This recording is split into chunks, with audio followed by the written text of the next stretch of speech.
Punjabi radio USA ਸੁਣ ਰਹੇ ਸਾਰੇ ਹੀ ਮਾਣਯੋਗ ਅਤੇ ਸਤਿਕਾਰਤ ਸਰੋਤਿਆਂ ਨੂੰ ਪਿਆਰ ਸਤਿਕਾਰ ਸਹਿਤ ਨਿੱਘੀ ਜਿਹੀ ਸਤਿ ਸ੍ਰੀ ਅਕਾਲ ਸਭ ਨੂੰ ਜੀਆਂ ਨੂੰ ਆਖਦੇ ਹਾਂ। ਸੋ ਤੇ ਪ੍ਰੋਗਰਾਮ ਦੇ ਵਿੱਚ ਆਪ ਸਭ ਦਾ ਨਿੱਘਾ ਸਵਾਗਤ ਹੈ। ਪ੍ਰੋਗਰਾਮ ਲੈ ਕੇ ਹਾਜ਼ਰ ਹੋ ਚੁੱਕੇ ਹਾਂ ਜੀ ਆਪਾਂ ਇਸ ਮੌਕੇ। ਅਪਡੇਟ ਅਮਰੀਕਾ ਮੈਂ ਰਾਜਕਰਮੀਰ ਸਿੰਘ ਮੇਰੇ ਨਾਲ ਜੁੜ ਚੁੱਕੇ ਨੇ ਹਰਜੋਤ ਸਿੰਘ ਖਾਲਸਾ ਜੀ, ਸਵਾਗਤ ਹੈ, ਸਤਿ ਸ੍ਰੀ ਅਕਾਲ। ਸਤਿ ਸ਼੍ਰੀ ਅਕਾਲ, ਧੰਨਵਾਦ ਜੀ ਆਇਆਂ ਨੂੰ। ਪੰਜਾਬੀ ਰੇਡੀਓ USA ਦੇ ਜਿੰਨੇ ਵੀ ਸਰੋਤੇ ਸਾਡੇ ਸਾਰੇ ਹੀ AM ਸਟੇਸ਼ਨ FM ਸਟੇਸ਼ਨ ਘਰਾਂ ਦੇ ਵਿੱਚ ਰੇਡੀਓ ਸੈਟਸ ਦੇ ਰਾਹੀਂ ਟੈਲੀਫੋਨ ਦੇ ਰਾਹੀਂ ਫੇਸਬੁੱਕ YouTube ਤੇ ਲਾਈਵ ਦੇਖ ਰਹੇ ਹੋ ਸੁਣ ਰਹੇ ਹੋ, ਸਾਰਿਆਂ ਨੂੰ ਜੀ ਆਇਆਂ ਨੂੰ ਤੇ ਬਹੁਤ ਹੀ ਪਿਆਰ ਤੇ ਸਤਿਕਾਰ ਭਰੀ ਸਤਿ ਸ਼੍ਰੀ ਅਕਾਲ। ਸਰੋਤਿਓ, ਅੱਜ ਅਪ੍ਰੈਲ ਦੀ 9 ਤਰੀਕ ਆ, ਅਪ੍ਰੈਲ ਦੀ 11 ਤਰੀਕ ਆ, ਦਿਨ ਸੋਮਵਾਰ ਆ ਤੇ ਤੁਹਾਡੇ ਲਈ ਅਪਡੇਟ ਅਮਰੀਕਾ ਪ੍ਰੋਗਰਾਮ ਲੈ ਕੇ ਹਾਜ਼ਰ ਹੋਏ ਆ। ਪ੍ਰੋਗਰਾਮ ਸ਼ੁਰੂ ਕਰਨ ਤੋਂ ਪਹਿਲਾਂ ਸਾਡੇ ਅੱਜ ਦੇ ਸਪਾਂਸਰਸ ਉਹਨਾਂ ਦਾ ਧੰਨਵਾਦ। ਖਾਲਸਾ ਇੰਸ਼ੋਰੈਂਸ ਏਜੰਸੀ, ਜਿਨ੍ਹਾਂ ਦੇ ਕੋਲੋਂ ਤੁਸੀਂ ਹਰ ਇੱਕ ਤਰੀਕੇ ਦੀ ਇੰਸ਼ੋਰੈਂਸ ਕਰਵਾ ਸਕਦੇ ਹੋ। ਇੰਸ਼ੋਰੈਂਸ ਬਾਰੇ ਪਤਾ ਕਰਨ ਲਈ ਕਾਲ ਕਰ ਸਕਦੇ ਹੋ ਨੰਬਰ 408 272 2500 4082722500। ਟੇਰਕੇਣਾ ਇਮੀਗ੍ਰੇਸ਼ਨ ਲਾ ਫਰਮ, ਇਮੀਗ੍ਰੇਸ਼ਨ ਦਾ ਹੋਵੇ ਕਿਸੇ ਵੀ ਤਰੀਕੇ ਦਾ ਕੰਮ, ਕਾਲ ਅਟਰਨੀ ਜੇ ਟੇਰਕੇਣਾ 415 909 0503 4159090503। ਕ੍ਰਿਸ਼ਨ ਧਨੋਤਾ ਯੂਨੀਵਰਸਿਟੀ, ਬਲਜਿੰਦਰ ਸਿੰਘ ਨਿੱਜਰ ਵੁਡਲੈਂਡ, ਮਨਜੀਤ ਸਿੰਘ ਨਰਿੰਦਰ ਕੌਰ ਕਲਾਰ, ਅਵਤਾਰ ਸਿੰਘ ਮੰਜ਼ਲ ਕਲੋਵਿਸ, ਅਮਰਜੀਤ ਸਿੰਘ ਸਟਾਕਟਨ, ਨਛੱਤਰ ਸਿੰਘ ਸੰਘਾ ਕਲੋਵਿਸ, ਸਤਨਾਮ ਸਿੰਘ ਅਮਰਜੀਤ ਸਿੰਘ ਦਸਾਂਝ ਸਨੀਪੁਰੇਵਾਲ ਯੂਨੀਵਰਸਿਟੀ, ਪਰਮਜੀਤ ਸਿੰਘ ਦਿਓਲ ਫਰੈਜ਼ਨੋ, ਲਖਵੀਰ ਸਿੰਘ ਸਮਰਾ ਟੈਕਸਸ, ਕਮਲਜੀਤ ਸਿੰਘ ਮੱਖਣ ਦੌਲਤਪੁਰੀਆ Stockton, Onkar Singh Fresno, Major Singh Sidhu, Vinder Singh Dhaliwal, Hardial Singh, Inderjit Kaur Dhaliwal Bakersfield, Jassi Gill, Raminder Basra, Talwinder Gill Bakersfield, Harjit Singh Lathrop, Karnail Singh Randhawa Sacramento, Antelope truck stop Burns ਵਾਇਓਮਿੰਗ।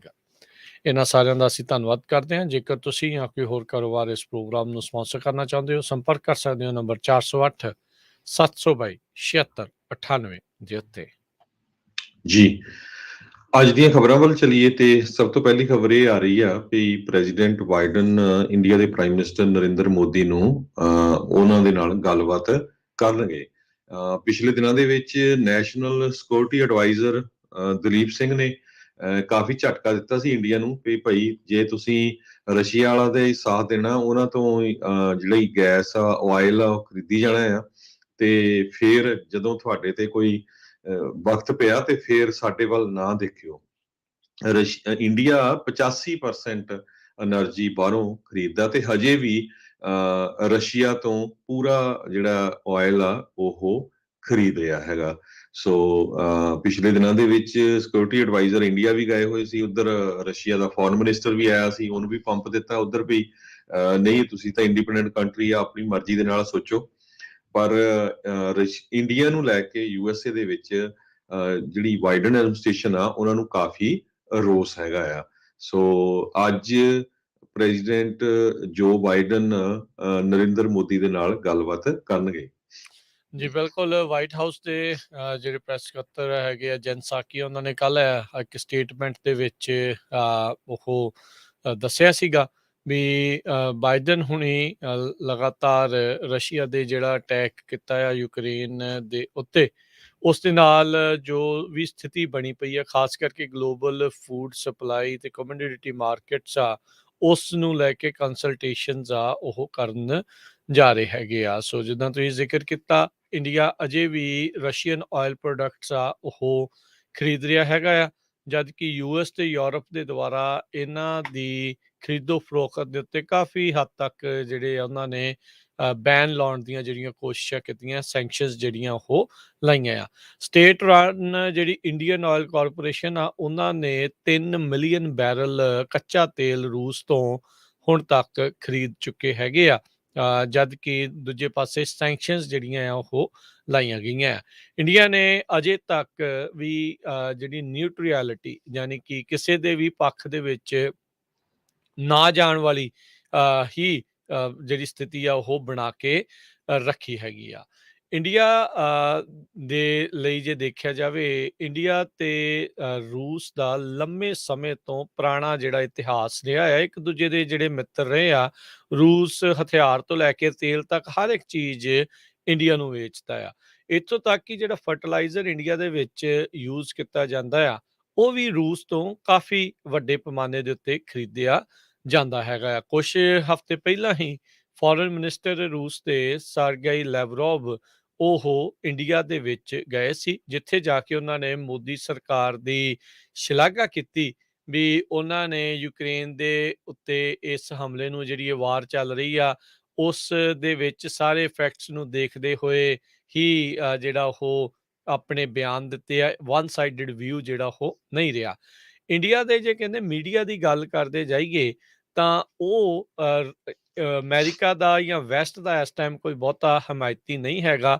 ਉਹ ਸਗੋਂ ਰੂਸ ਦੇ ਹੱਕ ਦੀਆਂ ਗੱਲਾਂ ਜਿਹੜੀਆਂ ਆ ਉਹ ਕਰ ਰਿਹਾ ਹੈਗਾ ਆ। ਅੱਜ NPR ਤੇ ਲੰਮੀ ਚੌੜੀ ਜਿਹੜੀ ਇੱਕ ਰਿਪੋਰਟ ਵੀ ਇਸੇ ਬਾਬਤ ਹੀ ਜਿਹੜੀ ਉਹ ਪੇਸ਼ ਕੀਤੀ ਗਈ ਹੈਗੀ ਆ ਵੀ ਕਿਸ ਤਰੀਕੇ ਦੇ ਨਾਲ ਇੰਡੀਆ ਅਜੇ ਤੱਕ ਵੀ ਨਿਊਟਰਲ ਪੋਜੀਸ਼ਨ ਦੇ ਵਿੱਚ ਰਹਿ ਰਿਹਾ ਆ ਤੇ ਕਿਤੇ ਨਾ ਕਿਤੇ ਰੂਸ ਦੀ ਪਿੱਠ ਜਿਹੜੀ ਉਹ ਥਾਪੜ ਰਿਹਾ ਆ। 58 ਮੁਲਕ ਸੀਗੇ ਹਰਜੋਤ ਸਿੰਘ ਜੀ ਯੂਨਾਈਟਿਡ ਨੇਸ਼ਨ ਦੀ ਜਨਰਲ ਅਸੈਂਬਲੀ ਦੇ ਵਿੱਚ, ਜਿਨ੍ਹਾਂ ਨੇ ਰੂਸ ਨੂੰ ਸਸਪੈਂਡ ਕਰਨ ਦੇ ਜਿਹੜੀ ਸੀਗਾ ਵੋਟ ਆ ਉਸ ਦੇ ਵਿੱਚ ਭਾਗ ਨਹੀਂ ਲਿਆ ਸੀ। ਉਹਨਾਂ ਵਿੱਚੋਂ ਇੰਡੀਆ ਇੱਕ ਅਜਿਹਾ ਮੁਲਕ ਸੀਗਾ। ਸੋ ਉਦਾਂ ਤਾਂ ਹਿਊਮਨ ਰਾਈਟ ਕਾਉਂਸਲ ਚੋਂ ਰੂਸ ਨੂੰ ਕੱਢ ਦਿੱਤਾ ਗਿਆ, ਪਰ ਉੱਥੇ ਵੀ ਇੰਡੀਆ ਨੇ ਉਹ ਰੂਸ ਦੁਆਰਾ ਕੀਤੇ ਗਏ ਤਸ਼ੱਦਦ ਦੇ ਤੋਂ ਕਹਿ ਸਕਦੇ ਹਾਂ ਵੀ ਅੱਖਾਂ ਫੇਰਦੇ ਹੋਏ ਕਿਸੇ ਪਾਸੇ ਵੀ ਸਟੈਂਡ ਨਹੀਂ ਲਿਆ।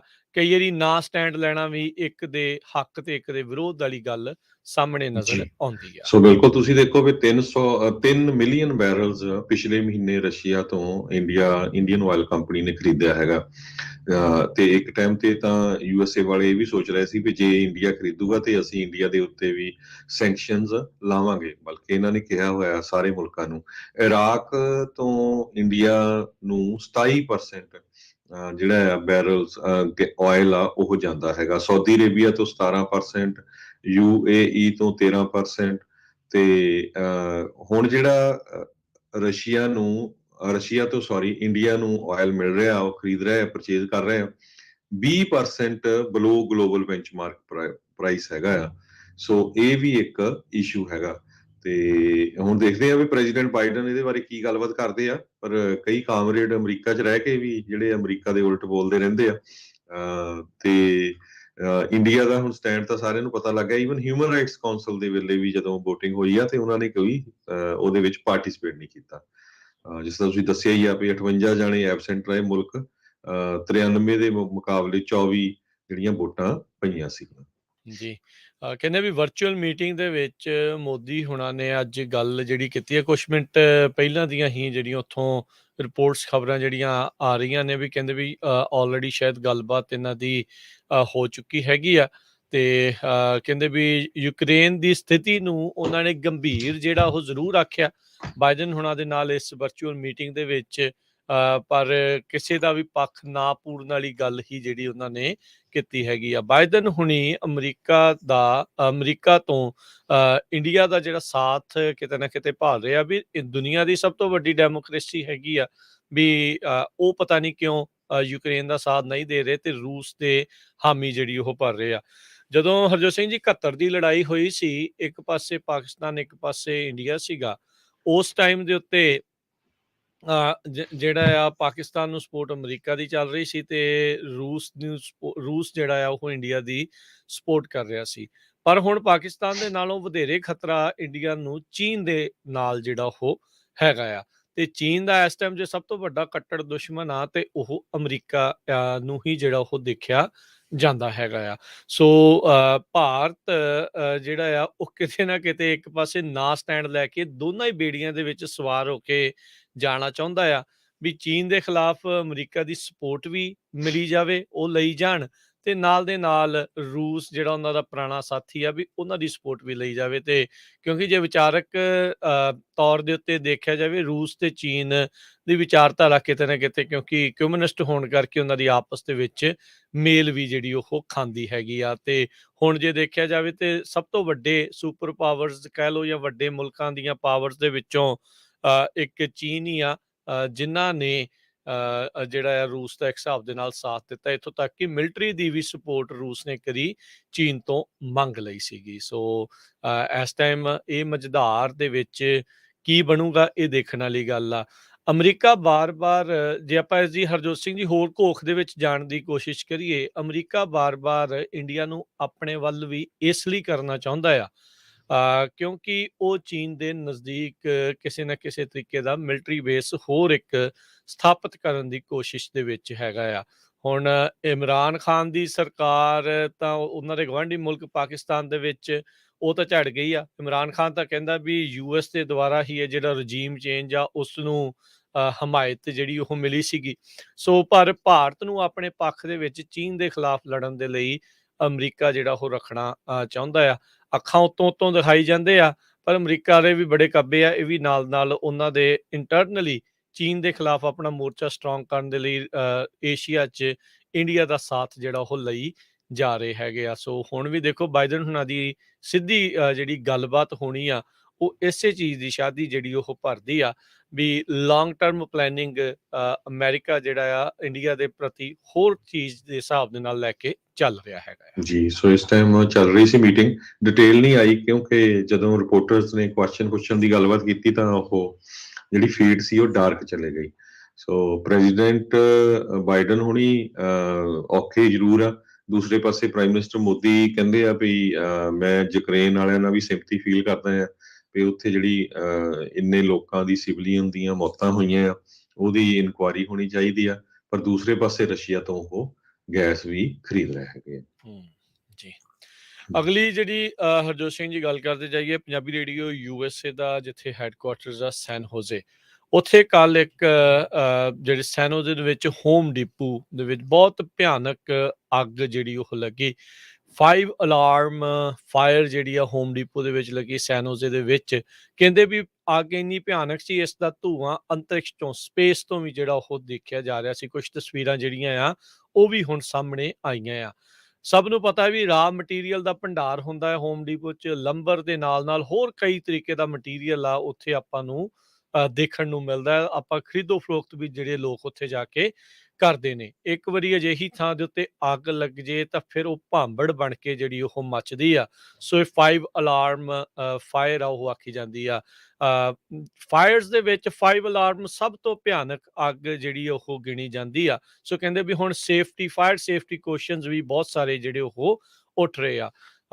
ਪੂਰੀ ਤਰ੍ਹਾਂ ਜਿਹੜਾ ਸਟੋਰ ਆ ਉਹ ਨਸ਼ਟ ਹੋ ਗਿਆ। ਬਲੌਸਮ ਹਿੱਲ ਰੋਡ ਓਕਰਿਜ ਮਾਲ ਦੇ ਨਜ਼ਦੀਕ ਇਹ ਜਿਹੜੀ ਅੱਗ ਤਕਰੀਬਨ ਸ਼ਾਮ ਨੂੰ 5:30 ਵਜੇ ਹੋਮ ਡਿਪੋ ਦੇ ਵਿੱਚ ਲੱਗੀ ਸੀ।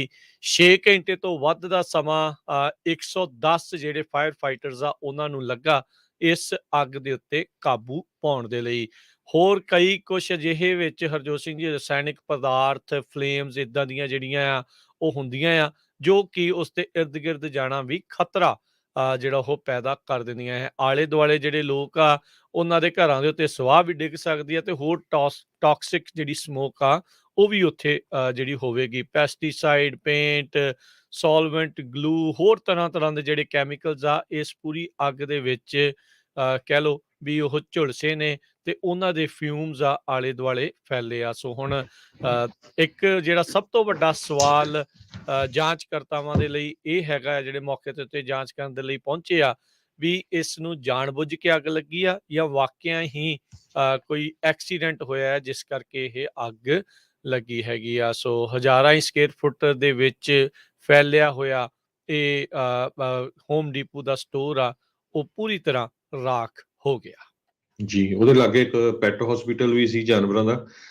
ਉੱਥੋਂ ਫਿਰ ਜਿਹੜੇ ਜਾਨਵਰ ਸੀਗੇ ਉਹ ਮੂਵ ਵੀ ਕੀਤੇ ਗਏ ਹੈਗੇ ਆ। ਕਿਉਂਕਿ ਜਦੋਂ ਅੱਗ ਲੱਗਦੀ ਆ ਹੋਮ ਡਿਪੂ ਵਰਗੇ ਸਟੋਰ ਦੇ ਵਿੱਚ, ਆਪਾਂ ਨੂੰ ਪਤਾ ਵੀ ਉੱਥੇ ਲੰਬਰ, ਲੱਕੜੀ ਦਾ ਸਮਾਨ ਬਹੁਤ ਹੁੰਦਾ ਤੇ ਉਹਦੇ ਨਾਲ ਅੱਗ ਤੇਜ਼ ਹੁੰਦੀ। ਪਲੱਸ ਬਹੁਤ ਸਾਰੇ ਪੇਂਟ ਪ੍ਰੋਡਕਟਸ ਉੱਥੇ ਹੁੰਦੇ ਆ, ਪੇਂਟ ਕਰਕੇ ਵੀ ਅੱਗ ਫਿਰ ਜ਼ਿਆਦੇ ਵੱਧਦੀ ਹੈਗੀ ਆ।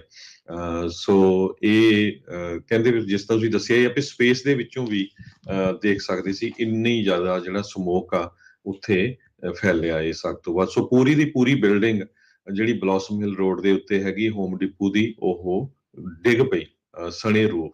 ਸੋ ਕਹਿੰਦੇ ਵੀ ਹੈਜ਼ਰਡਸ ਇਨਸੀਡੈਂਟ ਟੀਮ ਵੀ ਉੱਥੇ ਜਿਹੜੀ ਆ ਪਹੁੰਚੀ ਹੋਈ ਆ ਕੱਲ ਦੀ ਤੇ ਉਹ ਚੈੱਕ ਕਰ ਰਹੀ ਆ ਵੀ 에ਅਰ ਕੁਆਲਿਟੀ ਨੂੰ ਵੀ ਕਿਸੇ ਤਰ੍ਹਾਂ ਹੈਲਥ ਦੇ ਲਈ ਕੋਈ ਇਸ਼ੂ ਤਾਂ ਨਹੀਂ ਹੈਗਾ। ਜੀ ਬਿਲਕੁਲ ਹਰਜੋਤ ਸਿੰਘ ਜੀ, ਆਪਾਂ ਨੂੰ ਸਭ ਨੂੰ ਪਤਾ ਵੀ ਆਲਰੇਡੀ ਰਾ ਮਟੀਰੀਅਲ ਦੀ ਕਿੰਨੀ ਜਿਹੜੀ ਉਹ ਘਾਟ ਆ। ਇੱਕ ਐਡਾ ਵੱਡਾ ਜਿਹੜਾ ਸਟੋਰ ਆ ਝੁਲਸ ਜਾਣਾ, ਉਸ ਦੇ ਨਾਲ ਓਬਵੀਅਸਲੀ ਜਿਹੜੇ ਵੀ ਕੰਟਰੈਕਟਰਸ ਆ ਜਿਹੜੇ ਉੱਥੇ ਜਾਂਦੇ ਹੋਣਗੇ, ਉਹਨਾਂ ਨੂੰ ਸਪਲਾਈ ਦੀ ਘਾਟ ਦਾ ਵੀ ਕਹਿ ਲਓ ਵੀ ਇੱਕ ਚੀਜ਼ ਆ ਉਹ ਦੇਖਣੀ ਪੈਣੀ ਆ। ਇੱਕ ਤਾਂ ਚਲੋ ਇੱਕ ਜਿਹੜੀ ਹਰਜੋਤ ਸਿੰਘ ਜੀ ਸ਼ੁਕਰ ਵਾਲੀ ਗੱਲ ਇਹ ਹੋਈ ਵੀ ਕੋਈ ਜਾਨੀ ਨੁਕਸਾਨ ਜਿਹੜਾ ਉਹ ਨਹੀਂ ਹੋਇਆ। ਸਾਰੇ ਉੱਥੋਂ ਜਿਹੜੇ ਸੁਰੱਖਿਅਤ ਆ ਨਿਕਲਣ ਦੇ ਵਿੱਚ ਤੇ ਕੱਢਣ ਦੇ ਵਿੱਚ ਉਹਨਾਂ ਨੂੰ ਕਾਮਯਾਬੀ ਜਿਹੜੀ ਉਹ ਮਿਲੀ ਆ। ਸੋ ਕਈ ਲੋਕ ਡਰੇ ਸੀਗੇ, ਡਰਿਆਂ ਨੂੰ ਜਿਹੜਾ ਉਹ ਕੱਢਿਆ ਗਿਆ। ਜਿਹੜੇ ਨੇਬਰਸ ਆ, ਹੁਣ ਸਰਾਊਂਡਿੰਗ ਨੇਬਰਸ ਆ, ਉਹਨਾਂ ਨੂੰ ਸ਼ੈਲਟਰ ਇਨ ਪਲੇਸ ਦੇ ਆਦੇਸ਼ ਦੇ ਦਿੱਤੇ ਗਏ ਸੀਗੇ ਵੀ ਭਾਈ ਆਪਣੇ ਦਰਵਾਜ਼ੇ ਤੇ ਬਾਰੀਆਂ ਬੰਦ ਕਰਕੇ ਜਿਹੜੇ ਉਹ ਉੱਥੇ ਬੈਠੇ ਰਹੋ। ਜਿਨ੍ਹਾਂ ਨੂੰ ਸਾਹ ਦੀ ਵਿਚਾਰਿਆਂ ਨੂੰ ਪ੍ਰੋਬਲਮ ਹੋਊਗੀ, ਉਹਨਾਂ ਲਈ ਬੜਾ ਔਖਾ ਜਿਹੜਾ ਉਹ ਸਮਾਂ ਲੱਗੇਗਾ। ਤੇ ਹੁਣ ਆਉਣ ਵਾਲੇ ਭਵਿੱਖ ਦੇ ਵਿੱਚ ਪਹਿਲੋਂ ਤਾਂ ਇਸ ਦੀ ਜਾਂਚ ਜਿਹੜੀ ਹੋਊਗੀ, ਅੱਗ ਦੇ ਕਾਰਨ ਜਿਹੜੇ ਉਹ ਕੀ ਰਹੇ, ਤੇ ਫਿਰ ਆਲੇ ਦੁਆਲੇ ਜਿਹੜੇ ਨੇਬਰਸ ਆ ਉਹਨਾਂ ਉੱਤੇ ਕਿੱਦਾਂ ਜਿਹੜਾ ਇਸ ਦਾ ਅਸਰ ਰਿਹਾ, ਇਹ ਹੁਣ ਦੇਖਣਾ ਪਊਗਾ। ਲਾਸਟ ਸੂਟਸ ਇਨ ਮੇਕਿੰਗ ਜਿਹੜੇ ਹਰਜੋਤ ਸਿੰਘ ਜੀ ਇਹ ਨਜ਼ਰ ਆ ਰਹੇ ਆ ਵੀ ਇੱਥੇ ਕਈ ਕੁਛ ਆਲੇ ਦੁਆਲੇ ਲੋਕਾਂ ਨੇ ਵੀ ਕਹਿਣਾ ਵੀ ਭਾਈ ਸਾਨੂੰ ਵੀ ਸਾਹ ਦੀ ਪ੍ਰੋਬਲਮ ਆ, ਸਾਡੇ ਵੀ ਆਹ ਕੁਛ ਡਿੱਗਾ ਹੈ, ਕਿਉਂਕਿ ਇੰਨੇ ਜ਼ਿਆਦਾ ਰਸਾਇਣ ਜਦੋਂ ਸੜਦੇ ਨੇ ਤਾਂ ਫਿਰ ਨੁਕਸਾਨ ਕਈ ਤਰੀਕੇ ਦਾ ਜਿਹੜਾ ਇਸ ਦੇ ਵਿੱਚ ਨਾਲ ਹੁੰਦਾ ਆ। ਉਹ ਮੁੜ ਦੁਬਾਰਾ ਕਦੋਂ ਇੱਥੇ ਸਟੋਰ ਬਣੂਗਾ, ਕੀ ਕੁਛ ਹੋਊਗਾ, ਇਹ ਤਾਂ ਲੰਮਾ ਚੌੜਾ ਜਿਹੜਾ ਹੁਣ ਪ੍ਰੋਸੈਸ ਜਿਹੜਾ ਉਹ ਪੈ ਗਿਆ ਆ। ਐਡੇ ਵੱਡੇ ਸ਼ਹਿਰ ਦੇ ਵਿੱਚ ਜਦੋਂ ਤੁਸੀਂ ਕਹਿ ਲਓ ਵੀ ਇਦਾਂ ਦਾ ਸਟੋਰ ਜਦੋਂ ਨਸ਼ਟ ਹੋ ਜਾਂਦਾ ਆ, ਤਾਂ ਸਮਾਨ ਦੀ ਸਮੱਸਿਆ ਜ਼ਰੂਰ ਆਉਣ ਵਾਲੇ ਸਮੇਂ ਦੇ ਵਿੱਚ ਇਹ ਵੀ ਆਵੇਗੀ। ਹੁਣ ਉਸ ਦਾ ਕਿੱਦਾਂ ਉਸ ਨੂੰ ਪੂਰਾ ਕੀਤਾ ਜਾਊਗਾ, ਇਹ ਵੀ ਦੇਖਣ ਵਾਲੀ ਗੱਲ ਹਰਜੋਤ ਸਿੰਘ ਜੀ ਰਹੇ। ਜੀ, ਅਗਲੀ ਖਬਰ ਵਿੱਚ ਚਲੀਏ, ਉਹ ਯੂਕਰੇਨ ਤੋਂ ਆ ਰਹੀ ਆ। ਯੂਕਰੇਨ ਦੇ ਵਿੱਚ ਇਨਸਾਨੀਅਤ ਦਾ ਤਾਂ ਬਹੁਤ ਕਤਲੇਆਮ ਹੋਇਆ, ਲੋਕ ਬਹੁਤ ਜ਼ਿਆਦਾ ਮਰੇ ਹੈਗੇ ਆ। ਰਸ਼ੀਆ ਨੇ ਮਿਜ਼ਾਈਲਸ ਦੇ ਨਾਲ ਹਸਪਤਾਲ, ਸਕੂਲ, ਅਪਾਰਟਮੈਂਟ ਬਿਲਡਿੰਗ ਸਾਰਿਆਂ ਤੇ ਅਟੈਕ ਕੀਤਾ ਹੈ। ਤੇ ਹੁਣ ਇਹ ਖਬਰ ਆ ਰਹੀ ਆ ਵੀ ਜਿਹੜੇ ਜਾਨਵਰਸ ਆ ਉਹ ਉਹਨਾਂ ਦੀਆਂ ਵੀ ਮੌਤਾਂ ਬਹੁਤ ਹੋ ਰਹੀਆਂ। 100 ਤੋਂ ਵੱਧ ਡੌਗਸ ਜਿਹੜੇ ਕੁੱਤੇ ਆ ਉਹ ਭੁੱਖ ਦੇ ਨਾਲ ਉੱਥੇ ਮਰ ਰਹੇ ਹੈਗੇ ਆ। ਯੂਕਰੇਨ ਦੇ ਜਿਹੜੇ ਸ਼ੈਲਟਰ ਸੀਗੇ ਉਹਨਾਂ ਦੇ ਉੱਤੇ ਵੀ ਅਟੈਕ ਕੀਤਾ ਗਿਆ ਸੀ ਰਸ਼ੀਆ ਵੱਲੋਂ। ਤੇ ਹੁਣ ਕਹਿੰਦੇ ਵੀ ਜਿਹੜੇ ਇਹ ਡੌਗਸ ਆ ਇਹ ਹੋਰ ਮੁਲਕ ਦੇ ਵਿੱਚ ਵੀ ਮੂਵ ਨਹੀਂ ਕੀਤੇ ਜਾ ਸਕਦੇ, ਪੋਲੈਂਡ ਦੇ ਵਿੱਚ, ਕਿਉਂਕਿ ਬਹੁਤ ਲੋਕ, ਹਜ਼ਾਰਾਂ ਦੀ ਗਿਣਤੀ ਨਹੀਂ ਲੱਖਾਂ ਦੀ ਗਿਣਤੀ ਦੇ ਵਿੱਚ ਲੋਕ ਪੋਲੈਂਡ ਦੇ ਵਿੱਚ ਮੂਵ ਹੋਏ ਹੈਗੇ ਆ। ਪੋਲੈਂਡ ਦਾ ਇੱਕ ਲਾਅ ਆ ਵੀ ਤੁਸੀਂ ਕਿਸੇ ਵੀ ਜਾਨਵਰ ਨੂੰ, ਡੌਗ ਨੂੰ ਜਾਂ ਬਿੱਲੀ ਨੂੰ ਤਦ ਹੀ ਪੋਲੈਂਡ ਦੇ ਵਿੱਚ ਲਿਆ ਸਕਦੇ ਜੇ ਉਹਦੇ ਨਾਲ ਉਹਦਾ ਮਾਲਕ ਆਉਂਦਾ ਹੈਗਾ। ਸੋ ਉਹਦੇ ਕਰਕੇ ਪੋਲੈਂਡ ਵਾਲੇ ਜਿਹੜੇ ਡੌਗਸ ਨੂੰ ਐਂਟਰ ਨਹੀਂ ਹੋਣ ਦੇ ਰਹੇ। 100 ਦੇ ਕਰੀਬ ਜਿਹੜੇ ਸਰਵਾਈਵ ਹੈਗੇ ਆ ਡੌਗਸ, ਉਹ ਇੱਕ ਤਰ੍ਹਾਂ ਦੇ ਨਾਲ ਭੁੱਖ ਦੇ ਨਾਲ, ਸਟਾਰਵੇਸ਼ਨ ਦੇ ਨਾਲ ਮਰਨ ਕਿਨਾਰੇ ਆ। ਬੋਰੋਡਾਈਨਕਾ ਟਾਊਨ ਯੂਕਰੇਨ ਦਾ ਹੈਗਾ, ਤੇ ਪੋਲੈਂਡ ਤੇ ਉਹਨਾਂ ਨੂੰ ਜਿਹੜੇ ਐਨੀਮਲ ਲਵਰਸ ਹੈਗੇ ਆ, ਜਿਹੜੇ ਜਾਨਵਰਾਂ ਨੂੰ ਪਿਆਰ ਕਰਨ ਵਾਲੇ ਲੋਕ ਆ, ਉਹ ਲੈ ਕੇ ਗਏ। ਇੱਕ ਚੈਰਿਟੀ ਹੈਗੀ ਐਨੀਮਲ ਚੈਰਿਟੀ, ਯੂ ਐਨੀਮਲ, ਉਹ ਲੈ ਕੇ ਗਏ, ਕਿਉਂਕਿ ਕਹਿੰਦੇ 300 ਤੋਂ ਵੱਧ ਕੁੱਤੇ ਆਲਰੇਡੀ ਇਸ ਟਾਊਨ ਦੇ ਵਿੱਚ ਮਰ ਚੁੱਕੇ ਹੈਗੇ ਆ। ਪਰ ਬਾਰਡਰ ਤੋਂ ਉਹਨਾਂ ਨੂੰ ਵਾਪਸ ਕਰ ਦਿੱਤਾ ਗਿਆ। ਈਵਨ ਦੋ ਪੋਲੈਂਡ ਦੇ ਵਿੱਚ ਜਿਹੜੇ ਵੈਟਰਨਰੀ ਡਾਕਟਰ ਆ ਉਹ ਤਿਆਰ ਸੀਗੇ ਵੀ ਜਿਹੜੇ ਇਹ ਡੌਗਸ ਆ ਰਹੇ ਆ ਇਹਨਾਂ ਦਾ ਆਪਾਂ ਇਲਾਜ ਕਰਾਂਗੇ। ਸੋ ਇੱਕ ਲਾ ਕਰਕੇ ਉਹਨਾਂ ਡੌਗਸ ਨੂੰ ਪੋਲੈਂਡ ਦੇ ਵਿੱਚ ਐਂਟਰ ਨਹੀਂ ਹੋਣ ਦਿੱਤਾ ਗਿਆ। ਜੀ, ਬਿਲਕੁਲ। ਜਿਹੜੇ ਜ਼ੈਲੈਂਸਕੀ ਆ ਉਹ ਅੱਜ ਇਹ ਬਿਆਨ ਦੇ ਰਹੇ ਸੀਗੇ, ਕਹਿੰਦੇ ਵੀ ਮੈਰੀਪੋਲ ਦਾ ਜਿਹੜਾ ਇਲਾਕਾ ਆ ਉਸ ਦੇ ਵਿੱਚ 10s of thousands ਲੋਕ ਜਿਹੜੇ ਆ ਹੁਣ ਤੱਕ ਮਰ ਚੁੱਕੇ ਆ। ਹਜ਼ਾਰਾਂ ਹੀ ਲੋਕਾਂ ਦੀ ਮੌਤ ਕਹਿੰਦੇ ਆ ਵੀ ਰਸ਼ੀਆ ਦੇ ਇਸ ਇਨਵੇਜਨ ਤੋਂ ਬਾਅਦ ਚ ਇਕੱਲੇ ਮੈਰੀਪੋਲ ਦੇ ਇਲਾਕੇ ਦੇ ਇਰਦ ਗਿਰਦ ਹੋ ਚੁੱਕੀ ਆ। ਸੋ ਸਥਿਤੀ ਜਿਹੜੀ ਹਰਜੋਤ ਸਿੰਘ ਜੀ ਉੱਥੇ ਕੋਈ ਬਹੁਤੀ ਚੰਗੀ ਜਿਹੜੀ ਉਹ ਨਹੀਂ ਆ ਰਹੀ। ਉਧਰ ਯੂਰਪ ਦਾ ਮੁਲਕ ਆਸਟਰੀਆ, ਜਿਹੜੇ ਉਸ ਦੇ ਜਿਹੜੇ ਚਾਂਸਲਰ ਆ ਉਹ ਕਹਿੰਦੇ ਆ ਵੀ ਪੁਤਿਨ ਨੂੰ ਸ਼ਾਇਦ ਮਿਲਣਗੇ। ਸੋ ਕਹਿੰਦੇ ਵੀ ਉਹ ਮਿਲ ਕੇ ਪੁਤਿਨ ਨੂੰ ਸ਼ਾਇਦ ਇਹ ਕਹਿਣਗੇ ਵੀ ਰਸ਼ੀਆ ਤੁਸੀਂ ਜਿਹੜੇ ਆ ਉਹ ਯੂਕਰੇਨ ਨੂੰ ਲੋਸਟ ਕਰ ਚੁੱਕੇ ਆ, ਉਸ ਨੂੰ ਤੁਸੀਂ ਹਾਰ ਚੁੱਕੇ ਆ। ਉਧਰ ਰੂਸ ਨੇ ਇਹ ਅਪਡੇਟ ਦਿੱਤੀ ਆ ਵੀ ਉਹ ਆਪਣੇ ਮਿਲਟਰੀ ਆਪਰੇਸ਼ਨ ਨੂੰ ਯੂਕਰੇਨ ਦੇ ਵਿੱਚ ਨਹੀਂ ਰੋਕਣਗੇ, ਪੀਸ ਟਾਕਸ ਦੇ ਲਈ ਵੀ। ਜੇ ਗੱਲਬਾਤ ਵੀ ਜਿਹੜੀ ਉਹ ਹੁੰਦੀ ਆ ਉਸ ਦੇ ਵਿੱਚ ਉਹ ਨਹੀਂ ਰੋਕਿਆ ਜਾਊਗਾ। ਉਧਰ ਨਾਟੋ ਦੇ ਦੁਆਰਾ ਜਿਹੜੀਆਂ ਜੰਗੀ ਖੇਡਾਂ ਆ ਉਹ ਐਲਾਨੀਆਂ ਗਈਆਂ ਆ ਵੀ ਯੂਕਰੇਨ ਦੇ ਨੂੰ ਲੈ ਕੇ ਆਲਰੇਡੀ ਆਪਾਂ ਦੇਖਿਆ ਵੀ ਕਿਸ ਤਰੀਕੇ ਦੀ ਸਥਿਤੀ ਬਣੀ ਪਈ ਆ। ਪਰ ਬਾਲਟਿਕ ਵਾਰ ਗੇਮਸ ਆ ਉਹ ਖੇਡੀਆਂ ਜਾਣਗੀਆਂ। ਉਹਦਾ ਮਕਸਦ ਇਹੀ ਹੁੰਦਾ ਆ ਵੀ ਇੱਕ ਆਪਣੀ ਪਾਵਰ ਪਲੇ ਹੁੰਦਾ ਆ, ਦਿਖਾਉਣਾ ਹੁੰਦਾ ਵੀ ਸਾਡੀ ਜਿਹੜੀ ਮਿਲਟਰੀ ਦੀ ਕਿੱਡੀ ਤਗੜੀ ਜਿਹੜੀ ਆ ਉਹ ਸ਼ਕਤੀ ਹੈਗੀ ਆ। ਸੋ ਹੁਣ ਦੇਖੋ ਅੱਗੇ ਕੀ ਬਣਦਾ। ਹਰਜੋਤ ਸਿੰਘ ਜੀ, ਯਾਦ ਹੋਣਾ ਰਸ਼ੀਆ ਦੀ ਇੱਕ ਜਰਨਲਿਸਟ ਜਿਹਨੇ ਲਾਈਵ ਬ੍ਰੌਡਕਾਸਟ ਦੇ ਵਿੱਚ ਵਾਰ ਜੀ ਨੂੰ ਖਤਮ ਕਰਨ ਦੇ ਲਈ ਆਖਿਆ ਸੀ। ਅੱਜ ਜਰਮਨੀ ਦੇ ਇੱਕ ਟੀਵੀ ਚੈਨਲ ਨੇ ਉਸ ਜਰਨਲਿਸਟ ਨੂੰ ਹਾਇਰ ਕਰ ਰਿਹਾ ਆ। ਮਰੀਨਾ ਨਾਂ ਦੀ ਇਹ ਜਿਹੜੀ ਰਸ਼ੀਅਨ ਟੀਵੀ ਜਰਨਲਿਸਟ ਆ, ਜਰਮਨ ਮੀਡੀਆ ਕੰਪਨੀ ਦੀ ਵੈਲਟ ਨਾਂ ਦੀ ਜਿਹੜੀ ਕੰਪਨੀ ਆ, ਉਹਨਾਂ ਨੇ ਇਸ ਮਰੀਨਾ ਨਾਂ ਦੀ ਬੀਬੀ ਨੂੰ ਹੁਣ ਹਾਇਰ ਕਰ ਲਿਆ ਹੈ। ਉੱਥੇ ਫ੍ਰੀਲਾਂਸ ਕੋਰਸਪੋਂਡੈਂਟ ਦੇ ਤੌਰ ਦੇ ਉੱਤੇ ਇਸ ਨਿਊਜ਼ ਪੇਪਰ ਤੇ ਟੀਵੀ ਚੈਨਲ ਦੇ ਲਈ, ਜਰਮਨੀ ਦੇ ਲਈ ਉਹ ਹੁਣ ਕੰਮ ਕਰੇਗੀ। ਜੀ ਅਗਲੀ ਖਬਰ 'ਤੇ ਚੱਲੀਏ। ਰਸ਼ੀਆ ਪਹਿਲੀ ਵਾਰ ਹੁਣ ਕਹਿੰਦੇ 1 ਸੈਂਚਰੀ ਦੇ ਵਿੱਚ 100 ਸਾਲਾਂ ਦੇ ਵਿੱਚ ਡਿਫਾਲਟ ਤੇ ਆ ਗਿਆ ਹੈਗਾ ਆ। ਵਲਾਡੀਮੀਰ ਪੁਟਿਨ ਦੀ ਗਵਰਨਮੈਂਟ ਦੇ ਇੰਨੇ ਸਾਰੇ ਐਸੈਟਸ ਨੂੰ ਬਲੌਕ ਕੀਤਾ ਗਿਆ ਆ, ਸੈਂਕਸ਼ਨਸ ਲਾਈਆਂ ਗਈਆਂ ਆ। ਸੋ ਉਹਨੂੰ ਦੇਖਦੇ ਹੋਏ ਰਸ਼ੀਆ ਦੇ ਕੋਲ ਕਹਿੰਦੇ ਪਈ ਜਿਹੜੀ ਪਹਿਲੀ ਪੇਮੈਂਟ ਉਹਨਾਂ ਨੇ ਦੇਣੀ ਸੀ, ਡਾਲਰ ਡੈਪਟ ਪੇਮੈਂਟ, ਉਹ ਡਿਫਾਲਟ ਕਰ ਗਿਆ ਹੈਗਾ। ਜੀ ਬਿਲਕੁਲ। ਸੋ ਇਸ ਦੇ ਨਾਲ ਹਰਜੋਤ ਸਿੰਘ ਜੀ, ਉਹਨਾਂ ਦੀ ਆਪਣੀ ਇਕੋਨਮੀ ਦੇ ਉੱਤੇ ਕਾਫੀ ਕਹਿੰਦੇ ਵੀ ਵੱਡਾ ਝਟਕਾ ਜਿਹੜਾ ਉਹ ਪੈ ਸਕਦਾ ਆ। ਬੌਂਡ ਹੋਲਡਰਸ ਨੇ ਕਿਹਾ ਵੀ ਅਸੀਂ ਰੂਬਲਸ ਦੇ ਵਿੱਚ ਪੇਮੈਂਟ ਕਰਨ ਨੂੰ ਤਿਆਰ ਹੈਗੇ ਆ, ਪਰ ਡਾਲਰ 'ਚ ਨਹੀਂ, ਕਿਉਂਕਿ ਅਮਰੀਕਾ ਨੇ ਪਹਿਲਾਂ ਹੀ ਡਾਲਰਸ ਦੇ ਵਿੱਚ ਇਹਨਾਂ ਦੀ ਪੇਮੈਂਟ ਨੂੰ ਰੋਕ ਦਿੱਤਾ ਸੀਗਾ। ਕ੍ਰੈਡਿਟ ਰੇਟਿੰਗ ਏਜੰਸੀ S&P ਨੇ ਅੱਜ ਜਿਹੜੀ ਉਹ ਜਾਣਕਾਰੀ ਦਿੱਤੀ ਆ। ਸੋ ਇਹ ਹੁਣ ਦੇਖੋ ਵੀ ਕੀ ਬਣਦਾ। $2 ਡੋਮੀਨੇਟਿਡ ਬੌਂਡਸ ਦੇ ਲਈ ਜਿਹੜੇ ਇਹਨਾਂ ਨੇ ਟਰਾਈ ਕੀਤੀ ਸੀਗੀ, ਪਰ ਉਹਨਾਂ ਨੇ ਇਨਕਾਰ ਕਰ ਦਿੱਤਾ। $315 ਬਿਲੀਅਨ ਦੀ ਰੂਸ ਦੀ ਜਿਹੜੀ ਫੋਰਨ ਕਰੰਸੀ ਰਿਜ਼ਰਵ ਆ, ਰੂਸ ਇਸ ਟਾਈਮ ਉਸਨੂੰ ਐਕਸੈਸ ਕਰਨ ਦੇ ਲਈ ਕਾਮਯਾਬ ਵੀ ਨਹੀਂ ਹੈਗਾ, ਕਿਉਂਕਿ ਡਾਲਰਸ ਦੇ ਵਿੱਚ ਇਹਨਾਂ ਨੂੰ ਹਰਜੋਤ ਸਿੰਘ ਜੀ ਕੋਈ ਵੀ ਟ੍ਰਾਂਜੈਕਸ਼ਨ ਕਰਨ ਦੇ ਉੱਤੇ ਕਾਫੀ ਜ਼ਿਆਦਾ ਰੋਕਾਂ ਵੈਸਟਰਨ ਮੁਲਕਾਂ ਦੇ ਦੁਆਰਾ ਲਗਾਈਆਂ ਗਈਆਂ ਹੈਗੀਆਂ, ਕਿਉਂਕਿ ਇਹਨਾਂ ਨੇ ਯੂਕਰੇਨ ਦੇ ਉੱਤੇ ਜਿਹੜੀ ਬੇਲੋੜੀ ਇਨਵੇਜਨ ਜਿਹੜੀ ਆ ਉਹ ਕੀਤੀ ਹੈਗੀ ਆ। ਸੋ ਜਦੋਂ ਤੁਸੀਂ ਆਲਰੇਡੀ ਦੱਸਿਆ ਵੀ ਇਹਨਾਂ ਦੇ ਬਹੁਤ ਸਾਰੇ ਜਿਹੜੇ ਐਸੈਟਸ ਆ ਉਹਨਾਂ ਨੂੰ ਫਰੀਜ਼ ਜਿਹੜਾ ਆ ਉਹ ਕਰ ਦਿੱਤਾ ਗਿਆ ਆ। JP ਮੋਰਗਨ ਕਹਿੰਦਾ ਆ ਵੀ ਰੂਸ ਦਾ ਜਿਹੜਾ $40 ਬਿਲੀਅਨ ਦਾ ਫੋਰਨ ਕਰੰਸੀ ਡੈਟ ਹੈਗਾ ਆ ਇਸ ਸਾਲ ਦੇ ਐਂਡ ਤੱਕ। ਸੋ ਇਹ ਬਹੁਤ ਜ਼ਿਆਦਾ ਹੀ ਵੱਡੀ ਜਿਹੜੀ ਇੱਕ ਰਕਮ ਹੈਗੀ ਆ। ਉੱਧਰ ਮਾਸਕੋ ਇਸ ਮਾਮਲੇ ਦੇ ਵਿੱਚ, ਕਿਉਂਕਿ ਰੂਬਲਸ ਦੇ ਵਿੱਚ ਪੇਮੈਂਟ ਕਰਨ ਤੋਂ ਰੋਕਿਆ ਜਾ ਰਿਹਾ ਆ, ਇਸ ਮਾਮਲੇ ਦੇ ਵਿੱਚ ਕਹਿੰਦੇ ਵੀ ਉਹ ਲੀਗਲ ਐਕਸ਼ਨ ਲੈਣ ਨੂੰ ਤਿਆਰ ਹੈਗੇ ਆ। ਸੋ ਕਹਿੰਦੇ ਵੀ ਕੋਰਟ ਦੇ ਵਿੱਚ, ਅਦਾਲਤ ਵਿੱਚ ਇਹ ਜਾਣਾ ਚਾਹੁੰਦੇ ਨੇ। ਹੁਣ ਕਿਹੜੀ ਅਦਾਲਤ ਇਹਨਾਂ ਦੀ ਗੱਲ ਸੁਣੂਗੀ, ਕਿੱਥੇ ਇਹ ਜਿਹੜਾ ਸੁਣਵਾਈ ਹੋ ਸਕਦੀ ਆ, ਇਹ ਵੀ ਜਿਹੜਾ ਹੁਣ ਦੇਖਣ ਵਾਲਾ ਹੈਗਾ ਆ। ਜੀ ਅਗਲੀ ਖਬਰ ਜੀ, ਆਪਾਂ ਅਮਰੀਕਾ ਦੀ ਵੀ ਕਰਦੇ ਜਾਈਏ ਤੇ ਅੱਜ ਨੈਸਡੈਕ ਨੂੰ ਕਾਫੀ ਝਟਕਾ ਵੀ ਲੱਗਾ ਹੈਗਾ। 1% ਤੋਂ ਵੱਧ ਜਿਹੜਾ ਨੈਸਡੈਕ ਆ ਉਹ ਡਾਊਨ ਗਿਆ ਹੈਗਾ।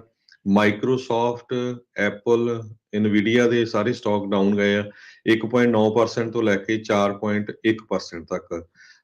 10 ਈਅਰ ਟ੍ਰੈਜਰੀ ਜਿਹੜਾ ਯੀਲਡ ਆ ਉਹ 2.75% ਅਪ ਗਿਆ ਹੈਗਾ, ਕਿਉਂਕਿ ਮਾਰਕੀਟ ਇੱਥੇ ਵੀ ਬਹੁਤ ਸ਼ੇਕੀ ਹੈਗੀ ਇਸ ਟਾਈਮ, ਖਾਸ ਕਰਕੇ ਇਨਫਲੇਸ਼ਨ ਨੂੰ ਲੈ ਕੇ।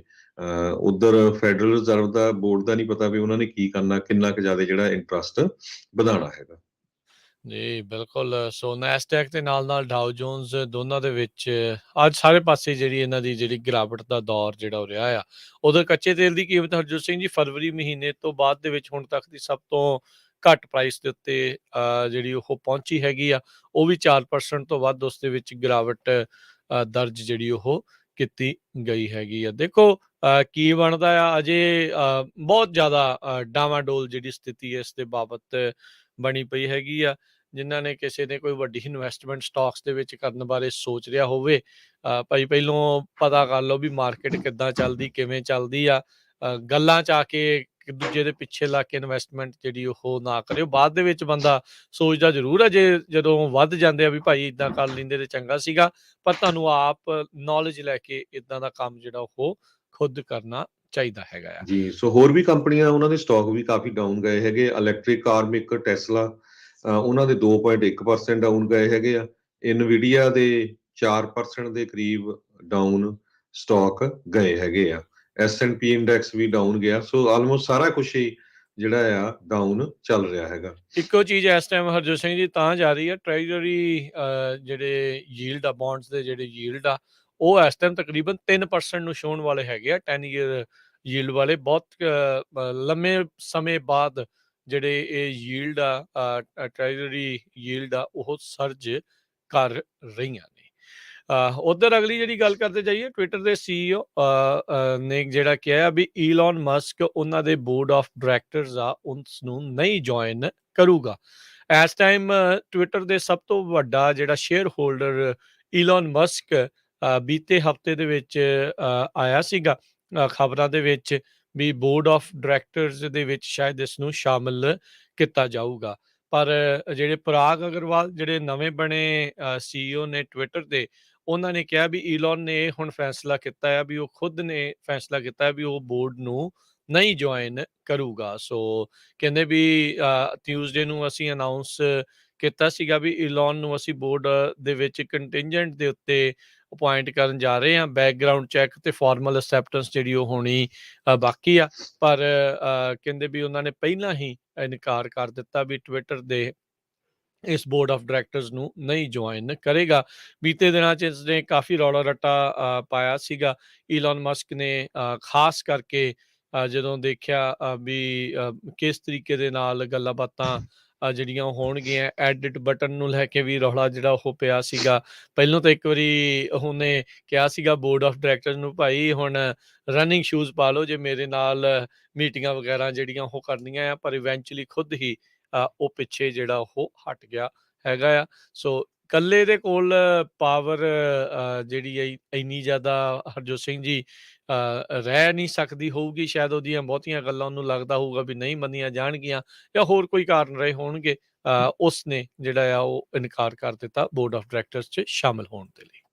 ਜੀ, ਅਗਲੀ ਖਬਰ ਵਿੱਚ ਚਲੀਏ। ਇੱਕ ਅਟਲਾਂਟਾ ਤੋਂ ਕਹਿੰਦੇ ਪਈ ਅਟਲਾਂਟਾ ਏਰੀਆ ਦਾ ਰੈਪਰ ਜਿਹੜਾ ਗਾਇਕ ਹੈਗਾ ਆ, ਉਸ ਨੂੰ ਫੈਡਰਲ ਅਥਾਰਟੀਜ਼ ਨੇ ਫੜਿਆ ਹੈਗਾ। ਕਹਿੰਦੇ ਪਈ ਉਹ ਜਾਰਜੀਆ ਤੋਂ ਫਿਲਾਡੈਲਫੀਆ ਨੂੰ ਇਲੀਗਲ ਗਨਜ਼ ਟਰਾਂਸਪੋਰਟ ਕਰਦਾ ਸੀ ਤੇ ਬਿਨਾਂ ਲਾਇਸੈਂਸ ਤੋਂ ਹੀ ਉਹ ਵੇਚਦਾ ਸੀ। 300 ਤੋਂ ਵੱਧ ਗਨਜ਼ ਉਹਦੀਆਂ ਅਪਾਰਟਮੈਂਟ ਜਿਹੜੀ ਆ ਉਹਦੇ ਵਿੱਚੋਂ ਵੀ ਮਿਲੀਆਂ ਹੈਗੀਆਂ। ਫਰੈਡਰਿਕ ਨਾਰਮਨ, ਜਿਹਨੂੰ ਨਿਕਨੇਮ ਕਰਕੇ ਸਲੋਕੀ ਫਰੈਡ ਕਰਕੇ ਜਾਣਿਆ ਜਾਂਦਾ ਆ, ਉਸ ਨੂੰ ਅਰੈਸਟ ਕੀਤਾ ਗਿਆ ਹੈਗਾ। ਕਹਿੰਦੇ ਪਏ ਬਿਊਰੋ ਆਫ ਅਲਕੋਹਲ, ਟਬਾਕੋ ਤੇ ਫਾਇਰ ਆਰਮ ਤੇ ਐਕਸਪਲੋਸਿਵ ਵੱਲੋਂ ਉਹਨਾਂ ਨੇ ਕੇਸ ਸਾਰਾ ਤਿਆਰ ਕੀਤਾ, ਕਿਸ ਤਰ੍ਹਾਂ 300 ਦੇ ਕਰੀਬ ਤੇ ਜਾਰਜੀਆ ਦੇ ਵਿੱਚੋਂ ਉਹਨਾਂ ਨੇ ਗੰਨਾਂ ਖਰੀਦੀਆਂ ਤੇ ਵੱਖ-ਵੱਖ ਗਨ ਰਿਟੇਲਰਸ ਦੇ ਕੋਲੋਂ, ਤੇ ਬਾਅਦ ਦੇ ਵਿੱਚ ਜਿਹੜੇ ਕਨਵਿਕਟਡ ਫੈਲਨਸ ਆ, ਜਿਹੜੇ ਕ੍ਰਿਮੀਨਲ ਬੰਦੇ ਹੈਗੇ ਆ ਜਿਨ੍ਹਾਂ ਦੇ ਕੋਲ ਆਲਰੇਡੀ ਚਾਰजेस ਲੱਗੇ ਹੋ ਆ, ਉਹਨਾਂ ਨੂੰ ਫਿਲਾਡੈਲਫੀਆ ਦੇ ਵਿੱਚ ਗੰਨਾਂ ਜਿਹੜੀਆਂ ਉਹ ਵੇਚੀਆਂ ਹੈਗੀਆਂ ਆ। ਫੈਡਰਲ ਇਨਵੈਸਟੀਗੇਸ਼ਨਸ ਨੇ 11 ਦੇ ਕਰੀਬ ਸਸਪੈਕਟਸ ਆ ਉਹ ਜਾਰਜੀਆ ਤੇ ਪੈਂਸਿਲਵੇਨੀਆ ਦੇ ਵਿੱਚੋਂ ਫੜੇ ਹੈਗੇ ਆ, ਜਿਨ੍ਹਾਂ ਦੇ ਵਿੱਚੋਂ ਮੇਨ ਇੱਕ ਕੈਂਥ ਵਰਗੋਸ 23 ਸਾਲਾਂ ਦਾ ਆ, ਐਡਵਿਨ ਵਰਗੋਸ 29 ਸਾਲਾਂ ਦਾ ਆ।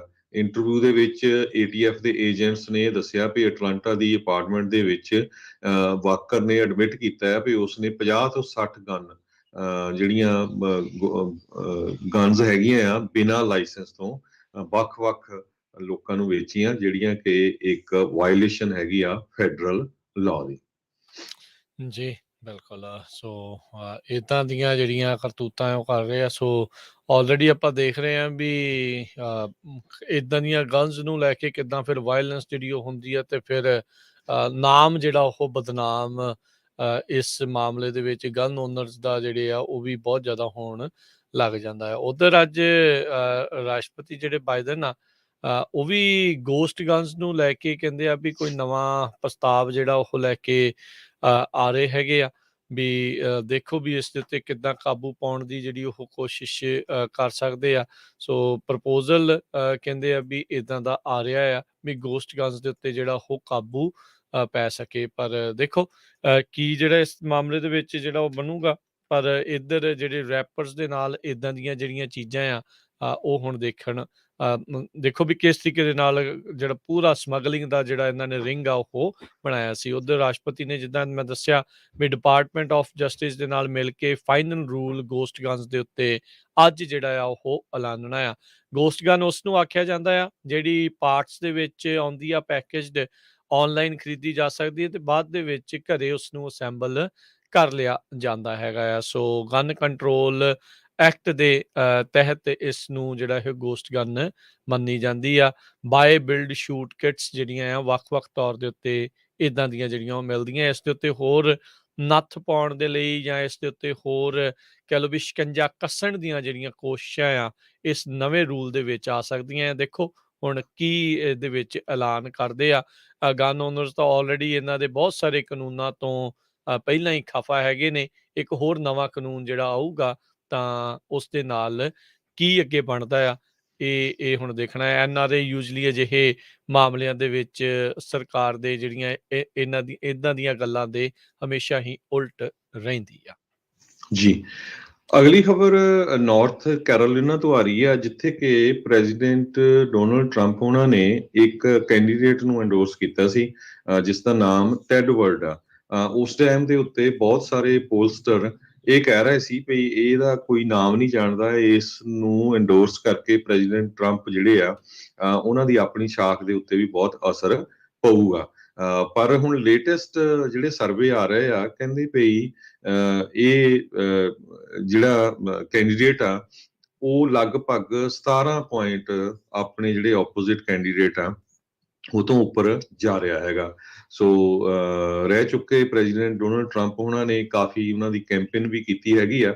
ਸੋ ਕਹਿੰਦੇ ਵੀ ਇਹਦੇ ਮਈ 17 ਨੂੰ ਇਲੈਕਸ਼ਨ ਹੋਣੀ ਆ ਇਸ ਦੀ, ਤੇ ਉਸ ਤੋਂ ਬਾਅਦ ਜੇ ਕੈਂਡੀਡੇਟ ਉਹਨਾਂ ਦਾ ਜਿੱਤਦਾ ਆ ਤੇ ਪ੍ਰੈਜ਼ੀਡੈਂਟ ਡੋਨਾਲਡ ਟਰੰਪ ਉਹਨਾਂ ਦੇ ਲਈ ਇਹ ਪੋਜ਼ਿਟਿਵ ਪੁਆਇੰਟ ਹੋਊਗਾ ਵੀ ਜੇ ਉਹ ਸਨ 2024 ਦੇ ਵਿੱਚ ਪ੍ਰੈਜ਼ੀਡੈਂਟ ਦੀ ਇਲੈਕਸ਼ਨ ਲੜਦੇ ਹੈਗੇ ਆ।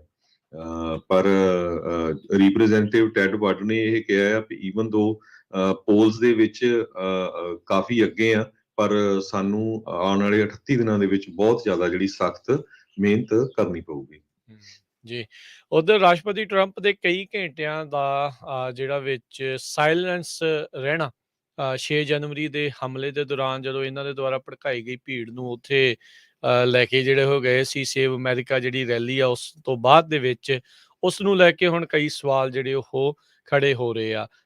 ਬੀਤੇ ਦਿਨਾਂ 'ਚ ਇਹਨਾਂ ਨੇ ਵਾਸ਼ਿੰਗਟਨ ਪੋਸਟ ਦੇ ਨਾਲ ਇੱਕ ਇੰਟਰਵਿਊ ਕੀਤੀ ਸੀ ਜਿਸ ਦੇ ਵਿੱਚ ਉਹਨਾਂ ਨੇ ਇੱਕ ਦਾਅਵਾ ਕੀਤਾ ਵੀ ਮੈਂ ਤਾਂ ਮਾਰਚ ਕਰਨਾ ਚਾਹੁੰਦਾ ਸੀਗਾ ਕੈਪੀਟਲ ਦੇ ਉੱਤੇ, ਪਰ ਸਮਹਾਓ ਜਿਹੜਾ ਉਹ ਚੀਜ਼ ਜਿਹੜੀ ਉਹ ਪੂਰੀ ਨਹੀਂ ਹੋਈ। ਪਰ ਕਈ ਘੰਟਿਆਂ ਦੀ ਚੁੱਪੀ ਜਿਹੜੀ ਉਹ ਹੁਣ ਉਹਨਾਂ ਦੇ ਸਵਾਲਾਂ ਦੇ ਘੇਰੇ ਦੇ ਵਿੱਚ ਆ। ਉਧਰ ਰਿਪਰੈਜ਼ੈਂਟੇਟਿਵ ਲਿਜ਼ ਚੇਨੀ ਜਿਹੜੀ ਰਿਪਬਲਿਕਨ ਵਾਇਓਮਿੰਗ ਤੋਂ ਹੈਗੀ ਆ, ਜਿਨ੍ਹਾਂ ਨੂੰ ਉਹਨਾਂ ਦੀ ਪਾਰਟੀ ਨੇ ਹੀ ਚੁੱਪ ਰਹਿਣ ਦੇ ਲਈ ਆਖਿਆ ਹੈਗਾ ਆ, ਉਹਨਾਂ ਨੇ ਕੱਲ ਇਹ ਇੱਕ ਕਹਿ ਲਓ ਵੀ ਟਵੀਟ ਕਰਕੇ ਗੱਲ ਕਰਕੇ ਕਿਹਾ ਵੀ ਇਨਫ ਐਵੀਡੈਂਸ ਜਿਹੜਾ ਆ ਉਹ ਹੈਗਾ ਆ 6 ਜਨਵਰੀ ਦੀ ਜਿਹੜੀ ਕਮੇਟੀ ਬਣਾਈ ਗਈ ਸੀ ਸਿਲੈਕਟ ਕਮੇਟੀ, ਉਸ ਨੂੰ ਲੈ ਕੇ ਵੀ ਟਰੰਪ ਹੁਣਾਂ ਨੇ ਜਿਹੜੇ ਉਹਨਾਂ ਤੇ ਕ੍ਰਿਮੀਨਲ ਰੈਫਰਲ ਚਾਰजेस ਜਿਹੜੇ ਆ ਉਹ ਕੀਤੇ ਜਾ ਸਕਦੇ ਆ ਕਿ ਨਹੀਂ। ਕਹਿੰਦੇ ਵੀ ਉਹਨਾਂ ਨੂੰ ਕ੍ਰਿਮੀਨਲ ਰੈਫਰਲ ਹੋਵੇ ਜਾਂ ਨਹੀਂ। ਸੋ ਨਿਊਯਾਰਕ ਟਾਈਮਜ਼ ਨੇ ਪਹਿਲੋਂ ਇਹ ਜਿਹੜਾ ਰਿਪੋਰਟ ਕੀਤਾ ਸੀਗਾ ਵੀ ਜਿਹੜੀ 6 ਜਨਵਰੀ ਦੇ ਅਟੈਕ ਨੂੰ ਲੈ ਕੇ ਜਿਹੜੀ ਕਮੇਟੀ ਆ